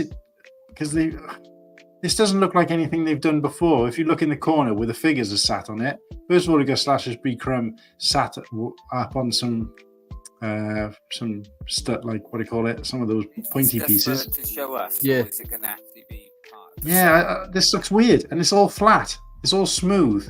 So are there going to be studs on there? Normally they don't look like that for the UCS sets. And has someone disconnected that? Is that all one long thing and someone's cut it for the sake of the pictures? I don't Yes, I wondered. Does it maybe connect where Salacious crumbs at to the stand? Like, I don't know. Like, is it, as you say, is it two separate pieces? Yeah, that is a bit weird. But even if whether it's one piece or two pieces, because that seems very long for one of these display pieces. But I don't know. I just don't like this. To show the figures off, but this finished version with no studs. I don't know. I just kind of don't like it. It looks a bit weird. So are the eyes on Jabba kind of weird? Apparently, they're supposed to be pupilless. They don't look like that from here. Did have pupils. Yeah, they look like it has pupils. But we can't see in enough detail. No, you can't Can't get see close. enough I detail. tried, and yeah, because they put it on the side as well. It's really difficult. I really wish I, spent a little bit more time trying to get better pictures. But in fairness, Muttley brought up a good point. Really nice. I need to brought go, up a good. guys. So I'm gonna head out. Hey, Oaktown, thanks for joining us, thanks mate. I for really good appreciate talking to you adding to the chat. Yeah. Yeah, you're welcome. Take Goodbye, care. See you everyone. again. Yeah, Goodbye. Take care. Yeah. Nice. I guess I'll just say this. Can I do a cheesy self plug? Yeah. Of course you can, mate. Of course you can. check me out on, I guess, Twitch, Instagram, YouTube, and TikTok, all under the same username. I do a live stream every Friday night, as Cool Han has said, and at 5 p.m. Pacific Standard Time. So, yeah. Thank you so much, everyone. I'll see you guys later. Check it out. Thank Yeah, you so thanks, much. guys. All the best. So, just to see, just to see it up for Oaktown, he's going to be appearing on this show as a full guest, special guest, on the 11th of November, which is episode 9. If we make it that far, we're not all dead or being replaced by then. So, sorry, man, what were you trying to say, mate? Just there's somebody clip filmed Melbourne. I haven't recognised him before, so just saying hello to him. Clips on Melbourne, previous. Yeah. Yeah. Maybe from Australia.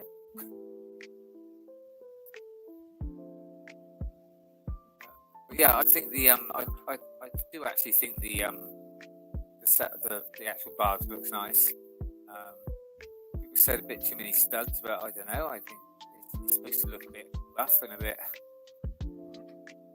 Yeah, I like that. And somebody said that Still the can't tell top. what the cells are made of, though. Yeah, that is a bit weird. They look very solid. Yeah. Yeah. Well, we don't know. They look good. I know the fear was that they would be brick built. I never kind of bought into that suspicion, to be quite honest, because We've seen how they would have been. yeah, it would have been ludicrous. Although they've done brick built seals on pirate ships and it's worked, but I don't think with the way the angles here. Yeah, it's because, but then they're normally just sort of horizontal, aren't they? Aye. Yeah. And this is Yeah, curved and cut and I like the way they've used these piped sort of pieces to make this around. And Yeah. somebody commented that the top looks a bit confined, but I actually think it looks really spacious on there, and it's almost studless as well. Looking at it, it doesn't look like there's a lot of stud on there at all. And even if you look towards the back, or wait a sec, is it the aft or the stern? The stern is there's like, it looks like there's some kind of ladder going down, and there's like a sort of a back sort of piece on the back here. I don't know whether you guys can see that as well as I can. It looks like there's some, sort of. I mean, I know this is UCS, so it's generally displayed, but it looks like they've made this like, I don't know. It looks like there's a little platform on the back there for whatever. We don't really see that in the movie, but it's strange that they've added that for when it's a display piece. But the inside of the back, is that where Max Rebo's going to be? yeah. Yeah, something to do with his platform or something. Not too sure. I'm just going to see if I can find another picture, because I know the pictures you sent, Slurpy, showed it like open, and obviously I can't get those to show. That's what I'm looking at right now. And I can't actually remember seeing. I don't think we ever saw the butt of the barge in the film, but no. I think somebody was saying that they've taken those, those sort of dissected images that have existed in those books that are out there.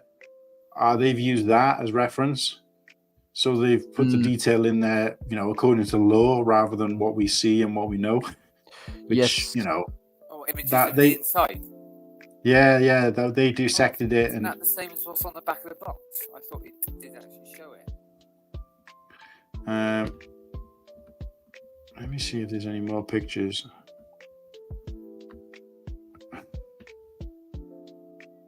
Because I can only go by what other people have shared, unfortunately. Because unfortunately, you can't show the pictures that's shown on the UK Boys. Yeah, I wish there was a way. Yeah, they've got a picture of the back of the box. It's got to exist on here somewhere. It's got to exist on here somewhere. It's just who and where. Can you just quickly post them, Slurpy, and then I can just look at them on there? How do I do that? Just post them on Instagram. Oh, I don't know how to post on Instagram on the computer. Oh, you're on the computer as well, right? Yeah, I'm in the same boat. I'm in the same boat, so that's why I'm struggling to do it. Same with Facebook Messenger, because I'm like, well, I'm so used to doing everything on my phone that, I had a computer long before I had a phone, but it's kind of like going backwards now for me. So let me pull up this image, and I can have another go at something else, so you guys can. It's not enough to talk about there because we've kind of already seen it. I'm also conscious. I'm sure a lot of people who's in chat have seen but it. Yeah, that's what Thingy said, that that we've all seen the pictures enough by now for it to be like, well, you don't. I don't know, when you're in a chat and you're kind of doing not a world exclusive, but we were really lucky that this tied in nicely with this stream, so it's great to get people on board and watch and replay. So you want to kind of do it justice. Do you know what I mean? Yeah. I just can't work out how to. Clips Film says that is the seal's a bit low, but I don't think. I'm looking at images of it from the film, and it's quite strange because, and I don't want to be looking at Hasbro or any video game images because they seem to have the seals higher and tilted more. But I think the way the seals are done here is quite accurate. I think they are quite low, to be honest. Yeah, that's what I mean. They're not like. Oh, they're looking not at this. Supposed to be very high up. They're supposed to be quite low. Yeah, I'm looking at it now, and it's. Yeah, they are quite low in the film, at least.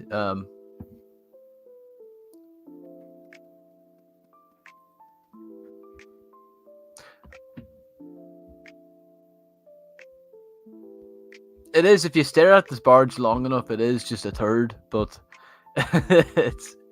it might be a turd, but at least it's a pretty turd.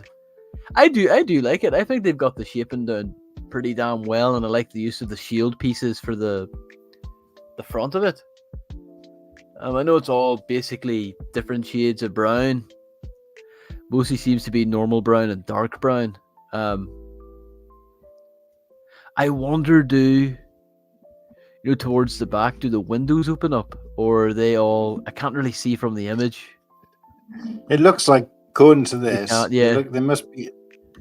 This here looks all this towards the back. Looks all. What the hell's going on now? Yeah, it does. Yeah, you're right. It does look like it opens up. Yeah, those pieces all look a bit unlevel, like they've been opened and kind of they're loose. I don't know. And that's probably where Jabba's going to be sat.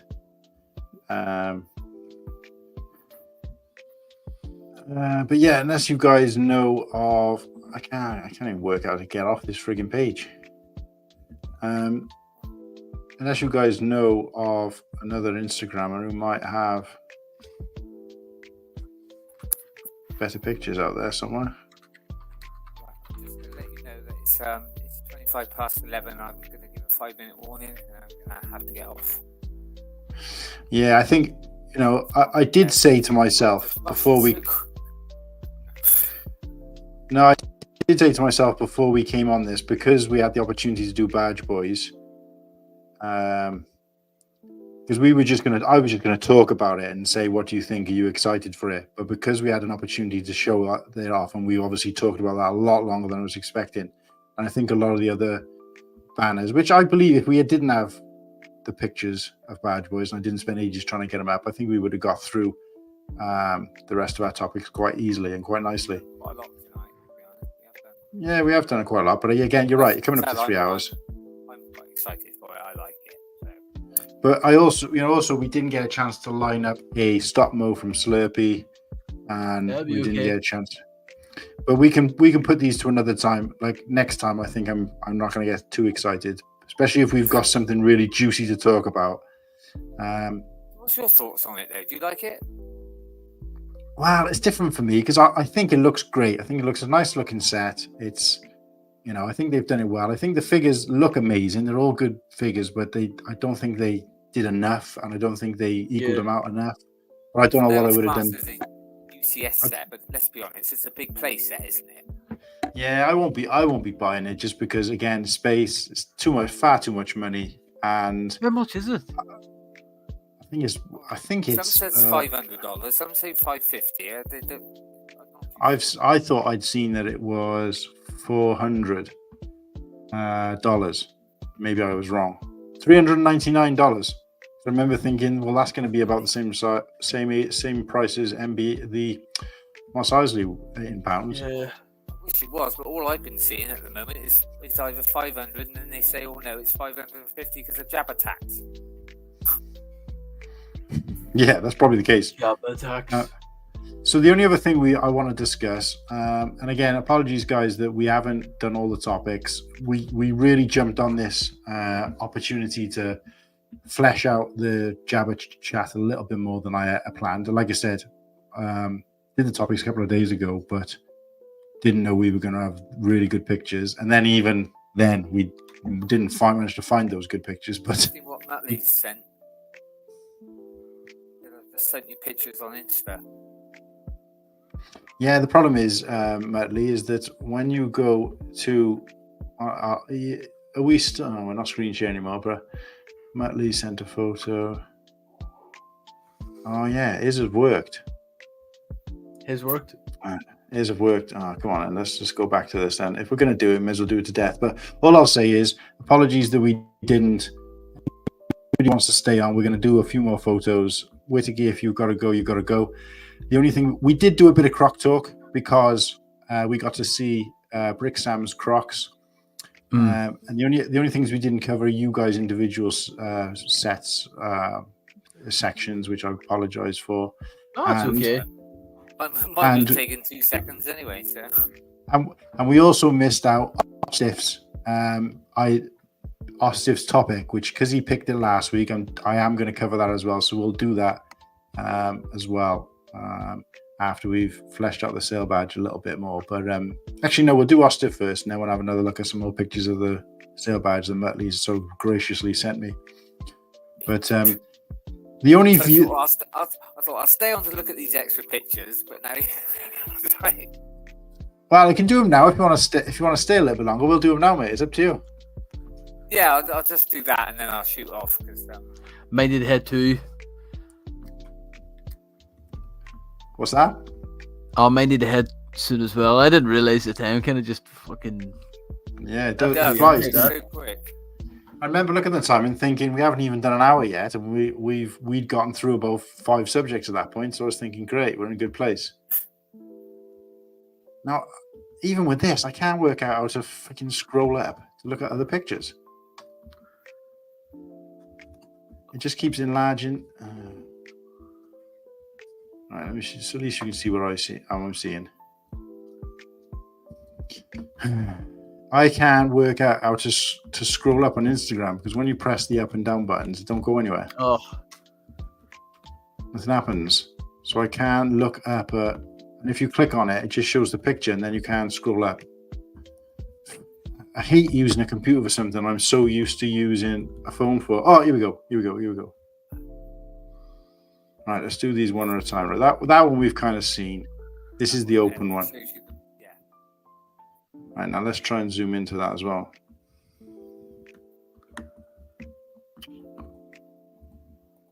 Very tightly squeezed in, but... I don't know whether.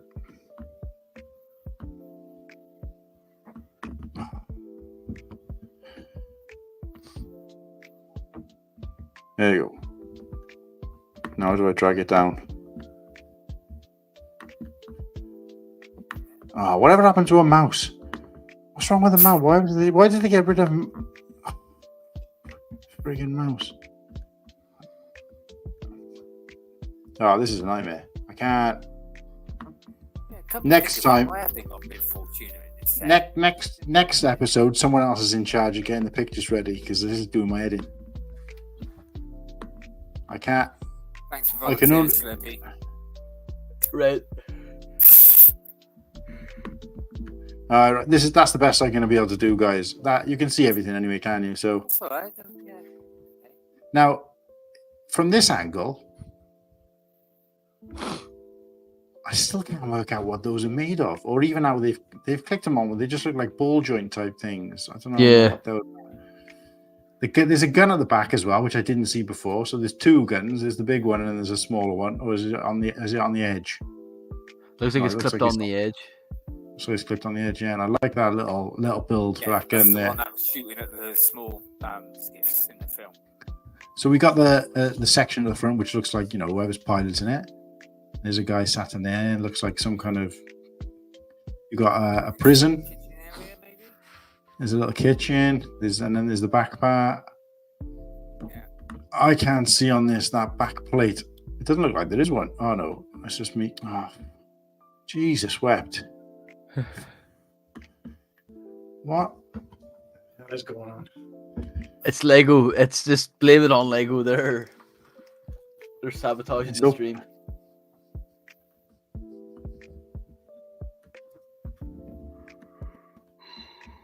Yeah, there's some kind of platform, but There you go. it's almost like a ramp or something. Yeah, that's weird. I mean, the greebling on the sort of side there is cool on the back. Mhm. And that, yeah, it does look like the whole thing comes down, but I'm pretty sure there must be sort of flat panels as well, so that he can just kind of peek through. I wonder if the back bit goes actually up. I Yeah, wonder that too. It's a bit of a gap, nah, but I don't know what That's a the big- source material. that is a big gap actually, isn't there? Might be able to lift it up and actually pull that whole thing out with Max Rebo in it. Just Yeah, guess it, but- I think you're right, because I don't know why they wouldn't have just added an extra plate or made that a plate or even two plates longer at the back so that it was flush.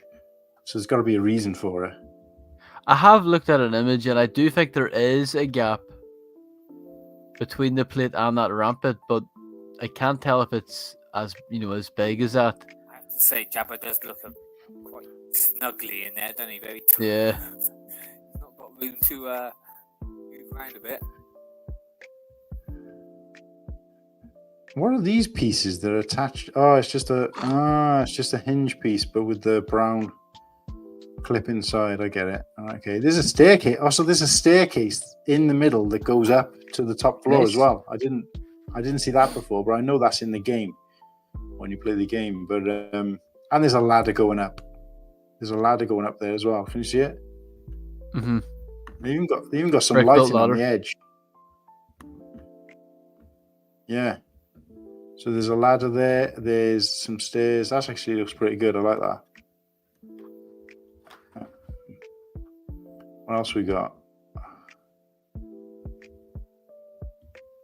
Is that everything? 1, 2, 3. There is a video, but we can maybe save that for another time. Because by the time we do the next stream, there'll be bloody reviews and people, I don't know, doing pH tests of the plastic parts too. Like, Yeah. When eh, the rumours came out and stuff, you had some really silly rumours about, it's going to be an empty shell. It's not going to have Jabba in it. This is exactly how I imagined it. So, Yeah. What you the know- hell's that all?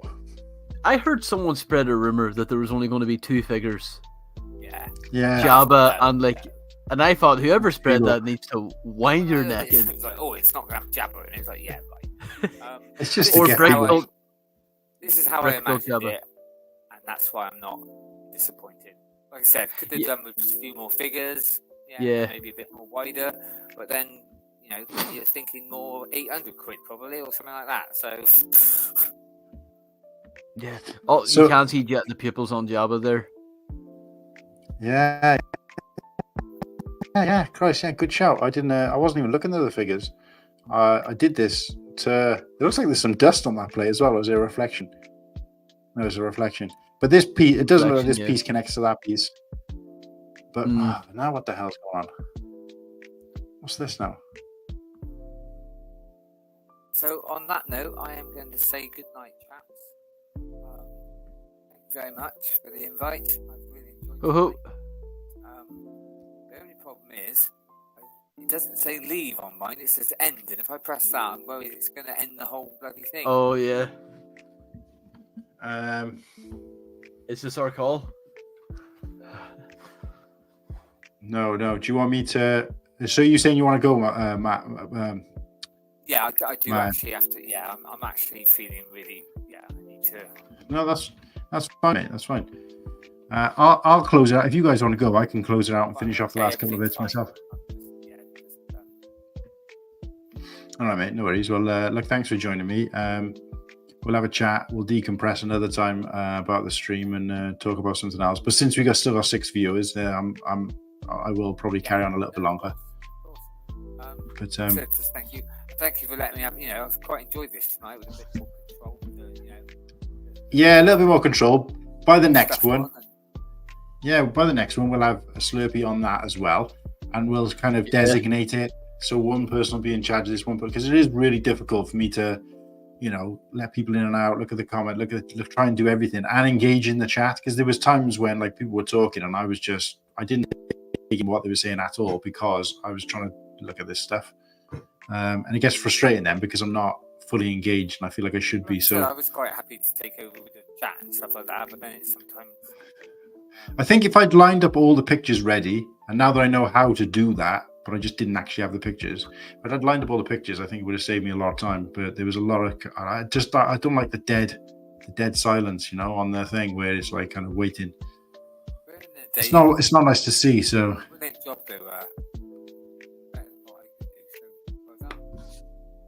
Yeah. I thoroughly enjoy coming in here. It's just I don't realise. Oh my god! It's like 11:30. Shit.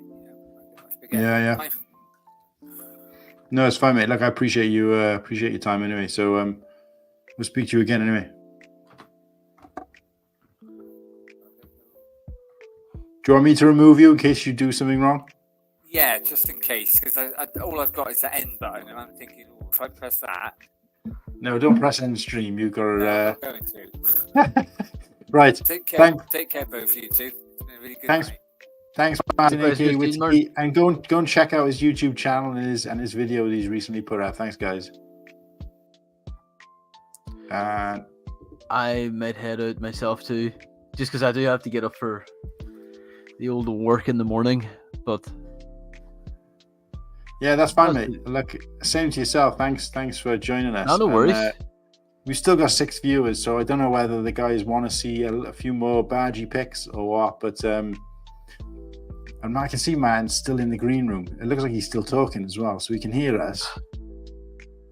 We can hear you, Matt. We can just see you. Oh my god! We can see your mouth. We can just see your mouth moving. So you need to now leave. You just need to close StreamYard, but don't press end stream. And then there you go. Right, there you go. So yeah, thanks, mate. Obviously, if you want to shoot off as well, go for it, and we'll catch up another time. Yeah. What have I got roasted? Not directly for my 25th ranking, but no, it's good seeing. I kind of had a feeling these were going to be leaking today, although I had heard they were supposed to be officially revealed tomorrow. So I'm sure we'll see David's review tomorrow in 4K and 360 panorama view and all that. But yeah, well, I think somebody said in the UK boys chat was like, oh, why are you worried about it? It's not like Lego is going to be watching our rinky dink channel, which I get is right. But I was never worried about Lego watching it, because Lego don't, from what I can gather, even if you've got 7 million subscribers, I don't think Lego really cares about you, because you're always smaller than Lego, no matter how big you are. But I'm not worried about that. I'm more worried about the people who are affected by us showing something early. So they're usually the people who dob you in. So land members, for example, who had their thunder stolen because someone else has talked about it, or creepers who just basically watch the stream and look for reasons to. Yeah. So that's what I was more worried about. But since these have been made official now, then I don't really care. But I'm just trying to work out where the steps come up and where the ladder comes up, because I can't really see on it. Hard to see. There's wee hatches. See beside that gun. Yeah. It looks like there's a hatch there, but I really can't tell what that. See, I thought the steps came up where this grey plate is in the middle. Maybe the steps came up there, and you cover them up, and then these little brown squares, or maybe one of the ladders came out there, perhaps somewhere. But there's quite a few of them. They look more like kind of vents. But Yeah, and you can see a little bit more detail on the back where it looks kind of curved. Plates on the floor are curved there as well, so it's like a nice rounded bit on the back. I really like that. And these whisk pieces, I don't know what they're supposed to represent. I'm guessing Really something cool. with a whisk piece sticking up. So, but no, yeah, look, thanks, mate. Thanks for joining me. And Yeah, I'll let you. I'll let you close out the show, and thanks for having me. Like, and I will need to, when I get time, try and navigate StreamYards, because I'm not like laughing at any of you guys because I've never used it before. So I need to, see a bit. Well, and if I'm on the PC, it's maybe handier for uploading stuff or whatever too. I don't know, but yeah. Well, basically, Martin went on there. He just had a little play with it. I don't think he's really versed in it, but he had a chance to sort of change the banners and stuff like that. The only thing he picked up on is the fact that if he puts something in the chat via StreamYard, it'll always come up as me saying it, because obviously he's logged into my StreamYard, which is connected to my YouTube. But it's for the sake of you guys being able to go on and like load up a picture and screen share it whilst I'm talking, or vice versa. It does make it a bit easier. So, and then we're not like ignoring chat for like an hour at a time or what have you. So, but this is all technical talk that anybody watching probably doesn't care about. So, so yeah, fine. But look, I'll despawn for the night. And yeah, no worries, mate. Yeah, thanks again. Thanks for bringing your little Lego man with you as well. Yeah, I love this wee guy. Just have him posed at my table holding pens and all that. And how is our secret project coming on? Which we're not telling anybody about. It's just because I don't want to spoil it. But how is it going? Once I get time, I'll just fill back into the college again too. So it's like, yeah. But I do want to get it done before.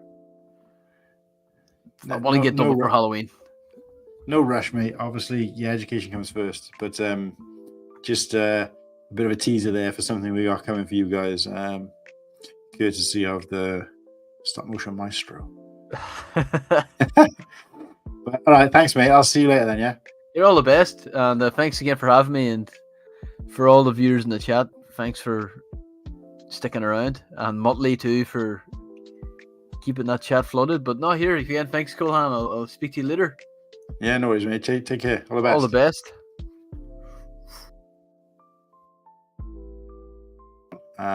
So look, I can still see the 6 viewers. I know Muttley's still about. He's saying good night, but I don't know whether he's saying good night because he's going, or he's saying good night because the guys are going. Either way, it's been great having you here, mate. Thanks for the pictures as well on Instagram. So do we want to see more, a little bit more badgy? Do you want to do a little bit more Elder Badge for anybody who's left, or do we want to do a couple of the other last few banners and close out? Lego will take you down. Yeah, well, these have been made public now, apparently, Pockets Master. You did miss a lot of badge talk, and the problem is the badge talk. We're always going to touch on the badge briefly, because we knew it was incoming, but it literally like 45 minutes, no, half an hour before I was about to jump on the stream. The leaks, no, an hour before the leaks started popping on, and then it became official. So I was like, we can not take this opportunity to be one of the first people to talk about it live with some official pictures. So I just thought, let's do it. And it just means that it's kind of blown everything else that we had planned for this stream out of the water. However, it's nothing else we planned that can't wait. So but yeah, so we'll just have another quick little look around at this juicy boy. Look, I'm not going to be buying this set. I do like it though. It's probably one of the best, if not the best UCS set that I've seen that I'd be more interested in, because I do like the play scale style ones, although I don't physically play with them. But I do think they've done a good job of it. It can be better, but if I'm right in saying that it's $399, which is probably 340 quid or whatever it is, then I think that's actually pretty good value for what you're getting. Yes, they could have made it 500 quid and made it bigger, but I don't think it's iconic enough.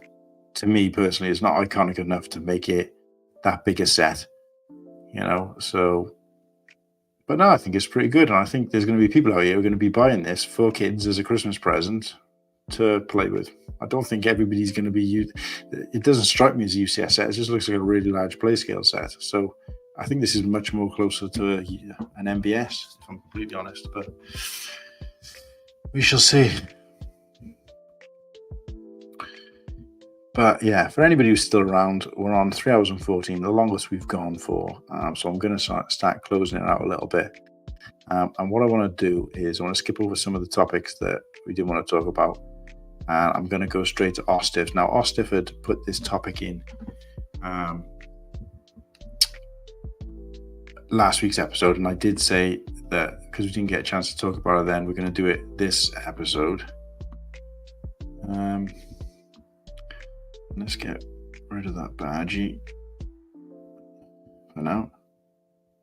So it's just me and the camera and my 6 viewers.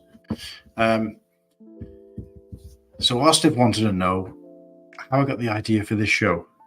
If I'm honest with you, even though it's not ancient history, I don't really remember that much. I'll go back to, I was watching an episode of ACOB back sort of November-ish last year. And I remember them talking about how their show got started and that Brent had a sort of a small YouTube following, and Sean was kind of one of his viewers, and he was kind of like interested in getting together with him and creating a stream. And I just thought, if I had the right person to pair up with, I feel like I could do something like that, and it'd be something I'd be interested in doing. Not because I want to be like them or I wanted to do what they're doing or they wanted to do a UK version of what they were doing, but purely because I like the idea of bouncing off someone and talking about Lego. Because my biggest thing is that I don't have someone in everyday life who I can talk to about Lego or Star Wars. So all my friends, allies, people who I share this love for, all exist virtually. Although I've met a couple of those people in person, and I've been lucky too, and I've got some plans to meet some in the future and things like Brickworld, but most of them just, exist virtually. So it's like, don't really get a chance to sort of talk about your passion as much as I'd like to. So I just thought, yeah, a chat show would be really good to do something like that. So I, after, realizing there was quite a few people who watched ACOB who were also from the UK, up until that point, I'd always watched on the TV. I didn't have the comments on, so I just used to enjoy the show. Then I started watching like on my phone and stuff in spare time in work and things like that. And I realized that, there was quite a lot of chat going on that I'd been missing out on for probably about, 6 months of watching the show. And I realized there's quite a lot of UK people in there. So I got a bit more active in the chat. And I remember reaching out to Padawan and saying, look, mate, do you fancy getting together and doing because I think he just started his YouTube at the time, or was just starting it. And I was like, should we do a chat show between us? And he was basically like, no, I'm a little bit busy at the moment, things going on. So I was like, great. And then I kind of shelved the idea for a long time until eventually we got to the point where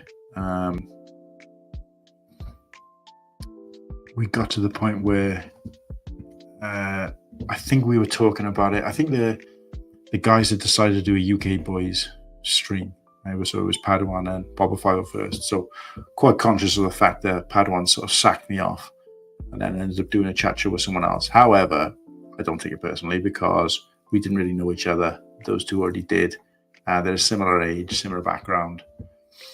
And as it happens, when they were doing theirs, I probably wasn't really in a situation where I could do it either. But I spent a long time off work, unwell, with the sickness that I ended up being hospitalized for around about Christmas time. And it gave me time to sort of think about what I'd want to do, how I'd want to approach it, and all that was just shelved with the whole idea. And then I think something came up, and I think I remember Whittakee commenting in one of the UK Boys chats on their live stream that, I'd love to be on as a guest host one time. I'd love to have a go. And so I just thought, I'll ask him if he wants to do one with me. And I just reached out to him one time, and that was kind of it. That's where the idea came from. Everything else is kind of, you go back to episode 1, and that's where it started. So it's not a rich history, and it's certainly not particularly interesting. But Ostif wanted to know how I got the idea for the show. And the truth of the matter is that inspiration from other YouTubers, all sorts. And the idea for the show really, though, wasn't about doing what other people are doing or seeing someone else do it and thinking, oh, I want to do the same thing. It was just about having an opportunity, a new avenue to discuss Star Wars and Lego with people. Even if it's one-sided like this is now. I mean, this isn't as exciting to me, I'll be honest. Now there's nobody else to bounce off and I'm kind of effectively talking to a screen. But it's still a lot better than what I do in my everyday life, which is kind of, you know, don't talk about it at all. You know, even when I mention it in work, it's like, okay. So, you know, you get to the point where you're fed up with people being glazed over. Whereas here, I'll mention, I like this set, I like that set. And you see other people's eyes light up. You talk about Lego, you talk about Star Wars, and people are like, oh, I got something to say about that. I've got a hot take. I've got an opinion. And I've never really had that in my life, unfortunately. So it's kind of my love for Star Wars and Lego has always kind of been in the closet, if you like. So yeah, that's what it's about for me. That's where the idea for this stream comes from. And this is why, for me, the stream is kind of, you know, could never end. Because, you know, as long as there's Star Wars and there's Lego and there's stuff to talk about. I mean, we've only had 5 episodes. We struggle to get through all the topics every week. So it's not like we're running out of things to talk about. And even those things we could probably hash out even more. So I hope for it to go on for a long time. And as long as I enjoy Lego and Star Wars, I feel like there's always going to be something to talk about. So, Matley, I will wait for a deal. I'm not fussed about the GWP lightsabers. Yeah, I forgot to mention that actually when we were talking about it earlier. There's a GWP. I know if you say lightsabers, but I don't know whether I only remember there being one. And I believe it's the Return of the Jedi version of Luke's lightsaber, which would be pretty cool to have in Lego. I've got a Lego version of Anakin's and Luke's and I guess Rey's lightsaber, which I did via Rebrickable, and got that somewhere. It's pretty cool. Not with me, unfortunately, but I do like Lego lightsabers. It's pretty cool, but I haven't been fortunate enough to grab any of the others, so I have to reserve myself for those. So yeah, that's where the idea for the show came from. It's not a very exciting answer, unfortunately, or stiff. But yeah. So we had a bit of a Brickworld update. Wasn't really much to update. I always put that on there just because something could have happened or changed in that time. So next episode, we're going to be lining up another stop motion from Slurpy. Hopefully those guys will have access to StreamYard as well, so they can help me to line things up. And we're also going to have, and there's a new Lego store opening in Bristol, and because Whittakee hails from Bristol, he's going to chat a little bit about that Lego store and what it means for him, and then talk a little bit about Bristol itself, because I feel like I've talked about where I'm from, and so has Slurpy, but he hasn't had a chance to do that. So it'll be a chance for him to have a little talk about himself and his background, where he's from, and how that relates to Lego as well, I guess. So this is a segment that I'm going to put in every episode, even if it's 2 seconds, 5 seconds, 10 minutes, an hour. You were all the Jedi. And this section is devoted specifically to mental health. And I want everybody out there who has suffered, may suffer, or is currently suffering from any kind of mental health, whether it be a crisis or an issue or somebody close to you, a loved one suffering, then I just want to let you know that this is a safe space. There'll be no judgment here. We aren't sort of accredited to be able to give any kind of advice outside of, friendly advice and brotherly advice and suggestions from our own experiences. But it's something the three of us hosts have had some experience with and have suffered from, unfortunately, but I think made us better people for it. But and I believe there is a lot of it out there at the moment, or it's become more prevalent, I think, because there's not so much stigma attached to it now as there probably was 5, 10, 20 years ago. But yeah, this is a safe space. If you want to talk about it privately or in the chat, you'll be protected. Anybody who's negative about mental health in this chat obviously isn't welcome here and will be swiftly booted out. So I think it's just a place to come for you guys if you want to air your views. I know Ostif and a few other people, I believe, have shared some of their thoughts in the past. And if anybody out there has got anything they want to share and would like to sort of, tell us how they're feeling at the moment, how things are going, then by all means do so. This is an opportunity to do that, and that door doesn't close. It's a revolving door in this community. So I'll just share, I'll kind of head it off and talk a little bit about myself, is that I haven't had any real issues lately, but I think I've become more aware of it in other people, and it puts it on my agenda more now because I've suffered from things myself. I am conscious of what the outcomes of some of the things I do could lead to, whereas before I wasn't. So I would just be gung-ho, this is how my emotion goes, and if it leads to something, it leads to something. I'll deal with it then. Whereas now I'm like, right, I can feel myself going down, spiraling or whatever. I need to stop and assess my situation now and kind of censor myself in some way so that it doesn't lead down that road. And that's where my kind of current realm of thought is, because I've only really had one serious incident, I guess sort of anxiety attack, if you like, but that was still one too many for me. So I feel like I've done everything I can to learn from that and try and avoid it happening again. So yeah, if anybody wants to share anything, then please go ahead and do so. But outside of that, we're going to move on. So we had one suggestion that I decided to pick out for this stream, only because it was the most crazy, the most bizarre, and from a guy who I'm hoping is this crazy, this bizarre in person when I finally meet him.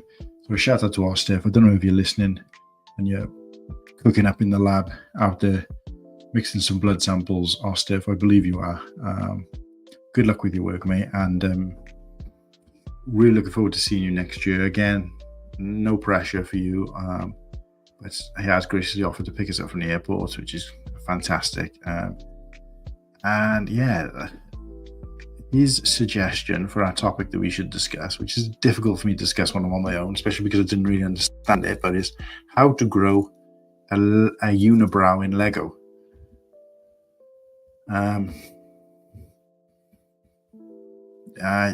Yeah, I don't know. I've no idea.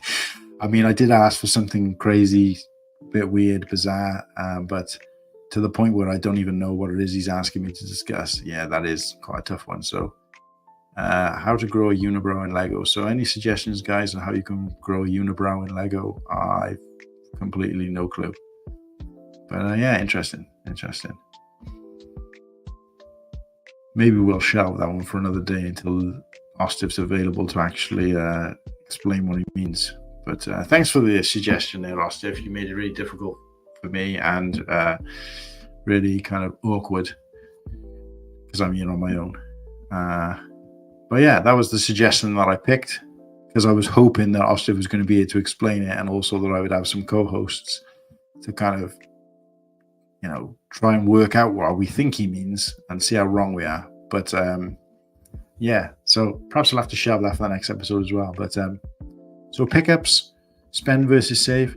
What did you guys pick up in the chat? If you're available to chat and you're not just listening, let us know if you picked anything up. I didn't pick anything up except for, well, actually, no, it is a pickup. 2 copies of the Lego Star Wars magazine. And anybody who hasn't seen my newest Instagram, or one of my Instagrams that I posted yesterday, the day before, that I picked up a second copy around the corner from me in the shop, scanned it at the till. It was saying there was some kind of error with the product and someone would have to come over. Like when you buy alcohol or tablets, it says that someone's got to come and authorize it. So I carried on scanning as you normally are able to do, thinking that when I get to the end of the transaction, someone would have to come over. So I didn't know why. and I'm pretty sure it was shown on the list, the magazine, because I definitely scanned it. And then when I paid, I thought to myself, well, that's a lot cheaper than I was expecting it to be. And when I kind of went away and worked out what I paid for, it turns out I hadn't paid for that. And then I realized then that nobody had come over and authorized the payment. It just let me go through and pay. So somewhere along the line, somehow I got that second magazine for free. So that was good because, essentially it's still a pickup, but I didn't pay anything for it. So I got 2 copies of that because it came this issue of the Lego Star Wars magazine, which is unfortunately only available in certain parts of the world and not in mainland USA, which does get us a little bit of envy from the guys over in the US. But it was a Phase 2 Clone Trooper, unfortunately with the helmet holes, but Phase 2 Clone Trooper plane, which we've had in the Super Battle Pack. That's still available now, but a couple of extra figs for that kind of displays or army, if you're an army builder, can hurt, especially at that price. So that's what I picked up, and if you guys picked anything up, then please let us know.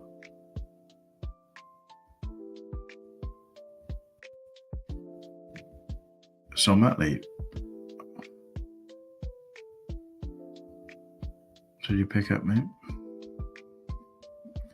I bought another Shadow ARF Trooper over the weekend. Shadow ARF Trooper. So that's an old figure, right? That's not something that's currently available. So that would be Shadow ARF Trooper is the black one, right? So that was a GWP from May the 4th, many years ago. So I don't know where you've got that one from. I'm assuming it's secondhand.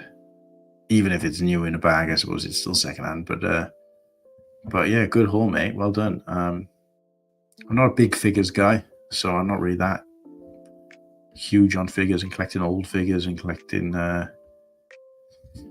sets of figures or whatever myself. But I do have respect for them because I do actually like minifigures, and they're one of my favorite parts of most sets. But I'm just not a completionist or anything like that when it comes to them. And in most cases, I don't display my sets with figures anyway. So eBay pickup. Can we ask how much? See, this is the perfect. Of all the time I've been in this Lego, it's taken till now and these sets to come out for me to find what's perfect for me.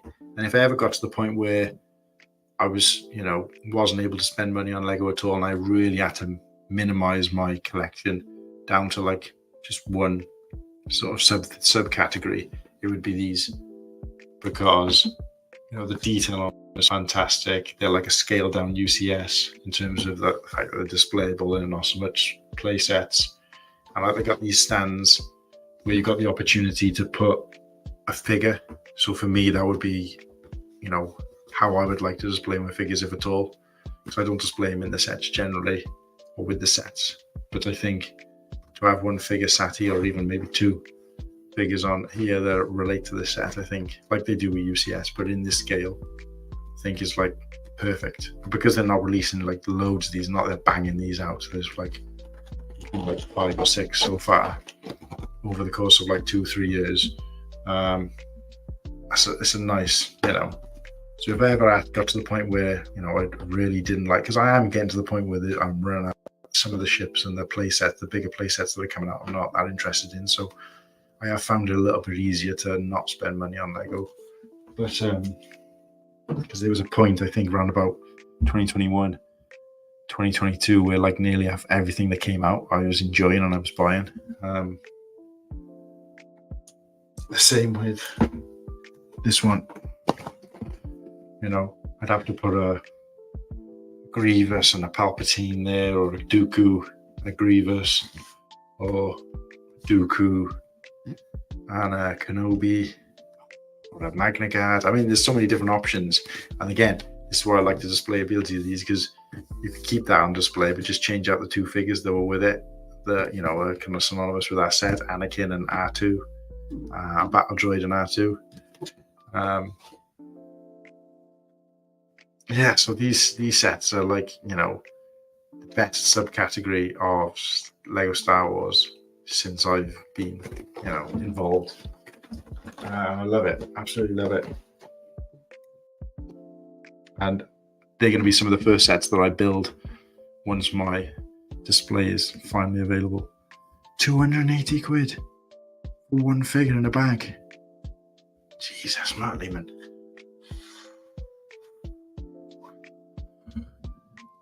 So, Matty, since you're the only one who's kind of active in the chat, how do you feel about coming on the show, mate?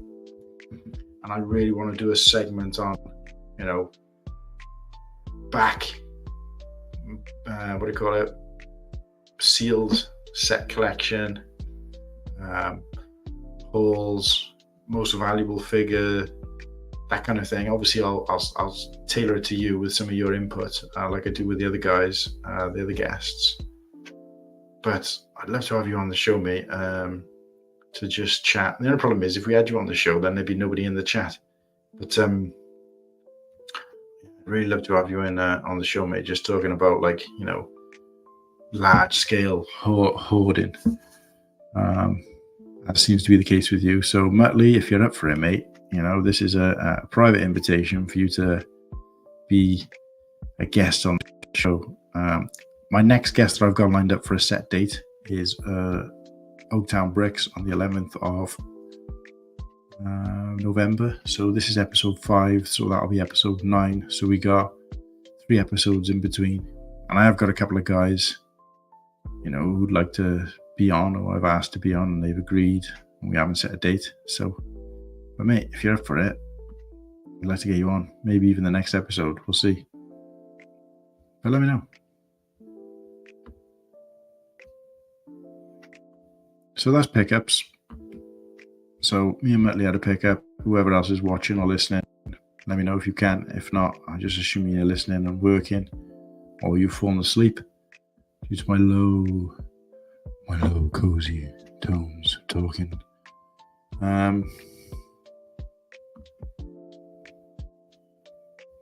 Maybe one of you is my fiance falling asleep in bed listening to me. And if you are, I'm going to do one little quick topic, because she suggested it, is what snacks am I eating on the live stream tonight. And tonight's snacks are Reese's miniature cups, and I've had these sat here for ages just looking at me, and I really couldn't settle until I'd eaten them, but I also wanted to show them off.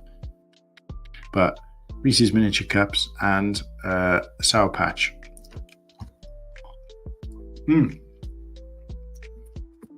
So on Oaktown's stream, I was eating Jelly Babies, if anybody's watching and was interested. And on the last stream, I forget. So she wants to make it, my fiance Kirsty, shout out to Kirsty, wants to do wants me to sort of invite the idea of having a different snack, and she's going to kind of supply the snack, a different random snack for every time I do a live stream. So from now on in, somebody asks me what this week's snack is, this week's treat is for me to eat while I'm on the live stream, I'll let you guys know. So it's kind of like a little inside members only kind of thing. So yeah, MIDI sets are great. Yeah, absolutely, mate. Top. Mavericks, I've noticed that you I've been following quite a bit of my Instagram and liking some of my stuff. So shout out to you, Mavericks. Thanks for the support over on Instagram, and obviously now here as well. Hopefully you've liked and subscribed, and if anybody at this point hasn't, please go and do so. Some comments and feedback after the stream's finished as well in the post would be great. What did you talk about that you really enjoyed? What did we talk about that you'd like to talk about some more? We could bring up in another episode. Favorite parts of the show, how we could do better. Was Martin Whittakee's microphone better this week? But yeah, Mavericks, yeah, shout out to you, because kind of new to me in terms of a follower and someone I'm following. But appreciate the support. And you picked up the Ewok Village sealed in box. We did talk about that earlier because it was my close number 2 was my white whale. I've never been able to get it myself, and I remember seeing it during lockdown for £200. Wasn't sealed, no box, but 100% complete. And from the pictures they sent me, in really, really good condition. So only been on display and then taken apart and kept in bags. So never picked it up though. Kind of second guessed it and didn't bother. 200 quid, and now I kind of regret it. So interested to know, Mavericks, how much did you pay for that Ewok Village? Rex couldn't pass up Ambush on Ferrix and Endor Speeder Diorama for $120 total. Damn, the Ambush on Ferrix was one of those sets that I think is going to be worth quite a bit, because we were talking about this earlier, and the sets that aren't particularly popular, they don't make a lot of and they disappear early, are the ones that Matt Lee was suggesting, and I've seen it from my own experience as well. They're the ones that seem to be worth a lot down the line, because not a lot of people got them, or there wasn't a lot of need for them or want for them at the time.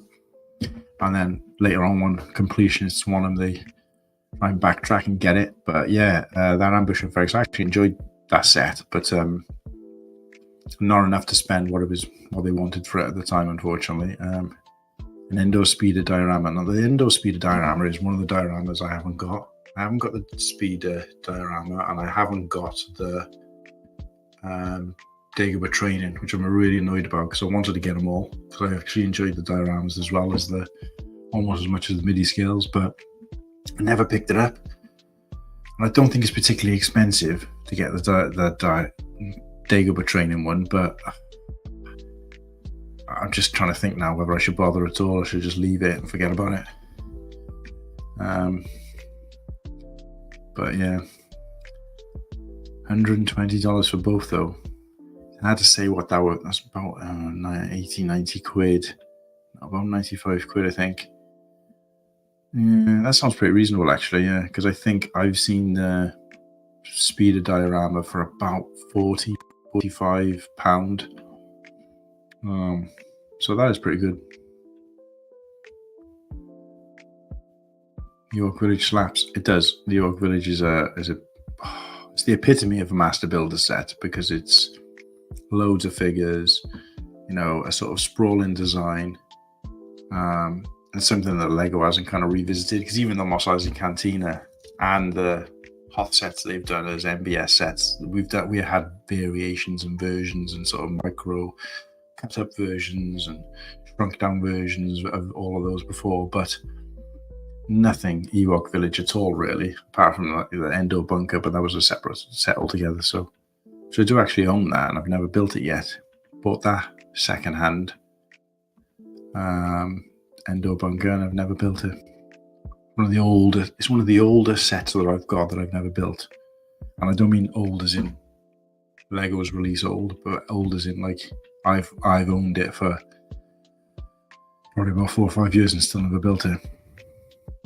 Which doesn't compare to Muttley at all, unfortunately, but for me that was a bit of a brag. Swap, I see I had a sealed Death Star. Nice. Which version of the Death Star, Mavericks, did you swap for that? That's definitely a good. I've never if it's the two sort of playset UCS style Death Stars, then, and not the Death Star 2, then yeah, I've never owned any of them, but I'm not particularly keen on them because it looks less like a Death Star and more of a I don't know. I've got the Death Star Cluedo, which is like a Cluedo but 3-dimensional board game, and that reminds me of that a little bit because it's all like open plan. It's so open plan that there's nothing like planety about it, or not planets, space station about it. It's not, it's known as being this kind of like ball type structure, and if you could kind of open that up and have some internal, great. But the fact that it's just kind of all cross-sectioned, it looks it's a bit weird to me, so never really like that. George, I think the training diorama goes for around about 100 now, maybe slightly under. Yeah, it's a shame really. I think it was about 60 or 70 when it first came out, and I remember it didn't go. I was waiting for it to go down, and for some reason that one didn't go down. by a lot or very little. And I think the cheapest I ever saw was about 60. And then all of a sudden it just retired and I never saw it. And even before it retired, it wasn't like on Amazon and stuff like that. So I don't know what happened there with the training diorama, but I think I missed the boat on that one, because there's no way that I'm going to spend £100 on a set that was that much cheaper before.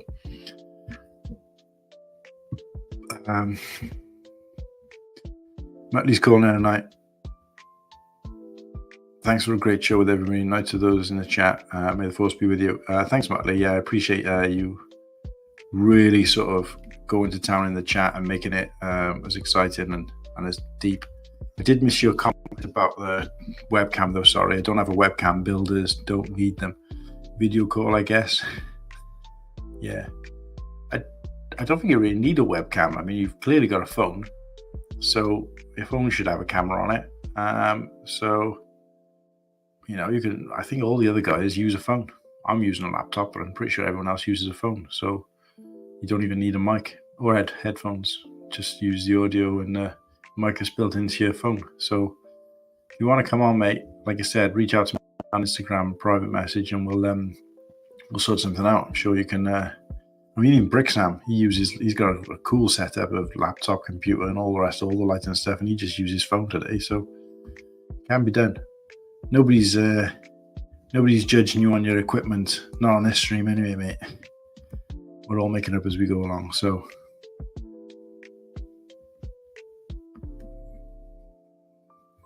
Papa Rex. I'm not big on the dioramas, but needed it for my Scout Trooper display. That'd be interesting to see. And Papa Rex, you know, that invitation extends to you as well, mate. I know you've been around for a while. I know you said you were not quite ready to show your face just yet, but yeah, that it's an open invitation, mate, if ever you want to jump on. Mavericks playset and the minifigs. I'm assuming you mean playset and all the minifigs. So right, so you swapped the Death Star playset and all the minifigs. I gathered it was the playset, but I wasn't sure which version, whether it was the older version or the newer version, because there's been two of them. Oh, sorry, playset and with the minifigs. I see the width. Oh, nice one, Mavericks. Yeah, that's good. So yeah, definitely from my point of view, obviously I've never owned either of them, but definitely would. Endor is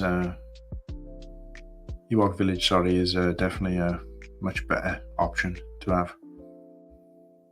But yeah, I think I've done enough service to the chat, and I think, you know, I only stayed on a little bit after the guys were unavailable, even though we were way over time. Once we got to 3 hours, I only stayed on because I wanted to make sure I covered these couple of topics that I said I was going to cover, and some of them that I want to try and do in every episode. So the last one is shout outs, and I want to go one shout out apart from everybody using the chat. So Papa Rex, Matley, Ostiff, Padawan, Oaktown Bricks, George Britton, who have I missed? Clips Films Melbourne. Sorry, I was looking for pictures at the time where you were in the chat. I'm not sure whether you still are, but I was looking at pictures at that point, so I'm sorry if I didn't respond. Hopefully the boys did while I was trying to search for those pictures. We got somebody called Muggsy. Oh yeah, Muggsy Lad. Christ, I know what Muggsy Lad is. Muggsy Lad. Yeah, it's quite a lot of commentary. There's mostly the same people, but there has been a lot of commentary, which is nice. Cooper, he's on lunch break. He'll watch what he can. Thanks, Cooper. Hopefully you've got a good answer to your topic, because yours is the white whales. Yeah, it's been quite an intense chat. So thanks, everybody. My shout is to everybody out there to watch, and if you're watching on replay, shout out to you as well. I also want to do a quick shout out to my fiance Kirsty. I think there's a chance she might be watching. She's trying to stay awake. Maybe not. if I thought about this sooner, I probably would have tried to close her off sooner, but she's in bed and probably asleep. But thanks, Kirsty. Shout out to you for helping set this up and for supporting me and my passion for talking to myself. And yeah, I really appreciate everything you've done to support this stream and myself. And now I'm going to call it a night finally and say goodbye. The 6 people who are still watching or listening, thanks for staying with me for these last sort of half an hour on my own. Made it feel a little bit more worthwhile knowing I wasn't just talking to myself. And see you guys in the next episode, which will be in 2 weeks from today, Monday as usual, 2 weeks time. Probably going to go about the same time, anywhere between 7:30, 8:30ish. And if you'd like to recommend a topic for the next show, put it in the comments, either here or on replay, and we'll try and see if we can cover it. And aside from that, I had fun. George Britton is saluting me out. Peace out, Papa Rex. And lots of mocks of it, but should have an official Kashyyyk set similar to York Village. 100%. That's a good shout. I just realised that the background music isn't playing. I don't know when that stopped, but yeah, I don't know why they've never released anything Kashyyyk at all. Not even like a like with Echo Base with the Hoth ones where they've done like smaller versions with just like a little battle scene or a little, why have they never done anything like that with Kashyyyk? I know they did some of the ships and stuff, but they've never done anything that's kind of represents land for Kashyyyk, which is kind of crazy, sacrilegious. But there we go. Such is life. Maybe one day. But thanks, guys. Appreciate it all, and gonna play the outro, and then I'm gonna finally get to bed. And if you haven't already, guys, like, sub, and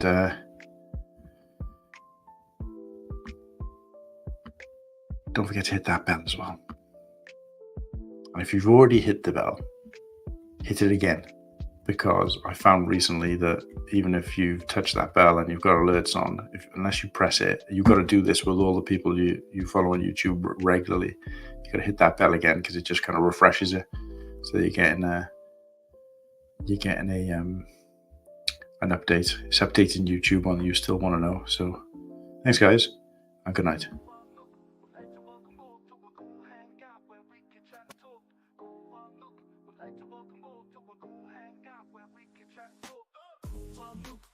Welcome all to a cool hangout where we can chat and talk.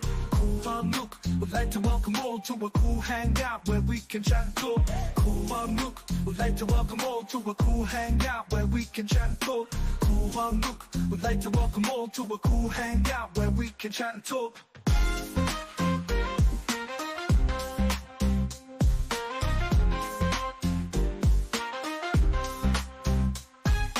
Cool Farm Nook would like to welcome all to a cool hangout where we can chat and talk. Cool Farm Nook would like to welcome all to a cool hangout where we can chat and talk.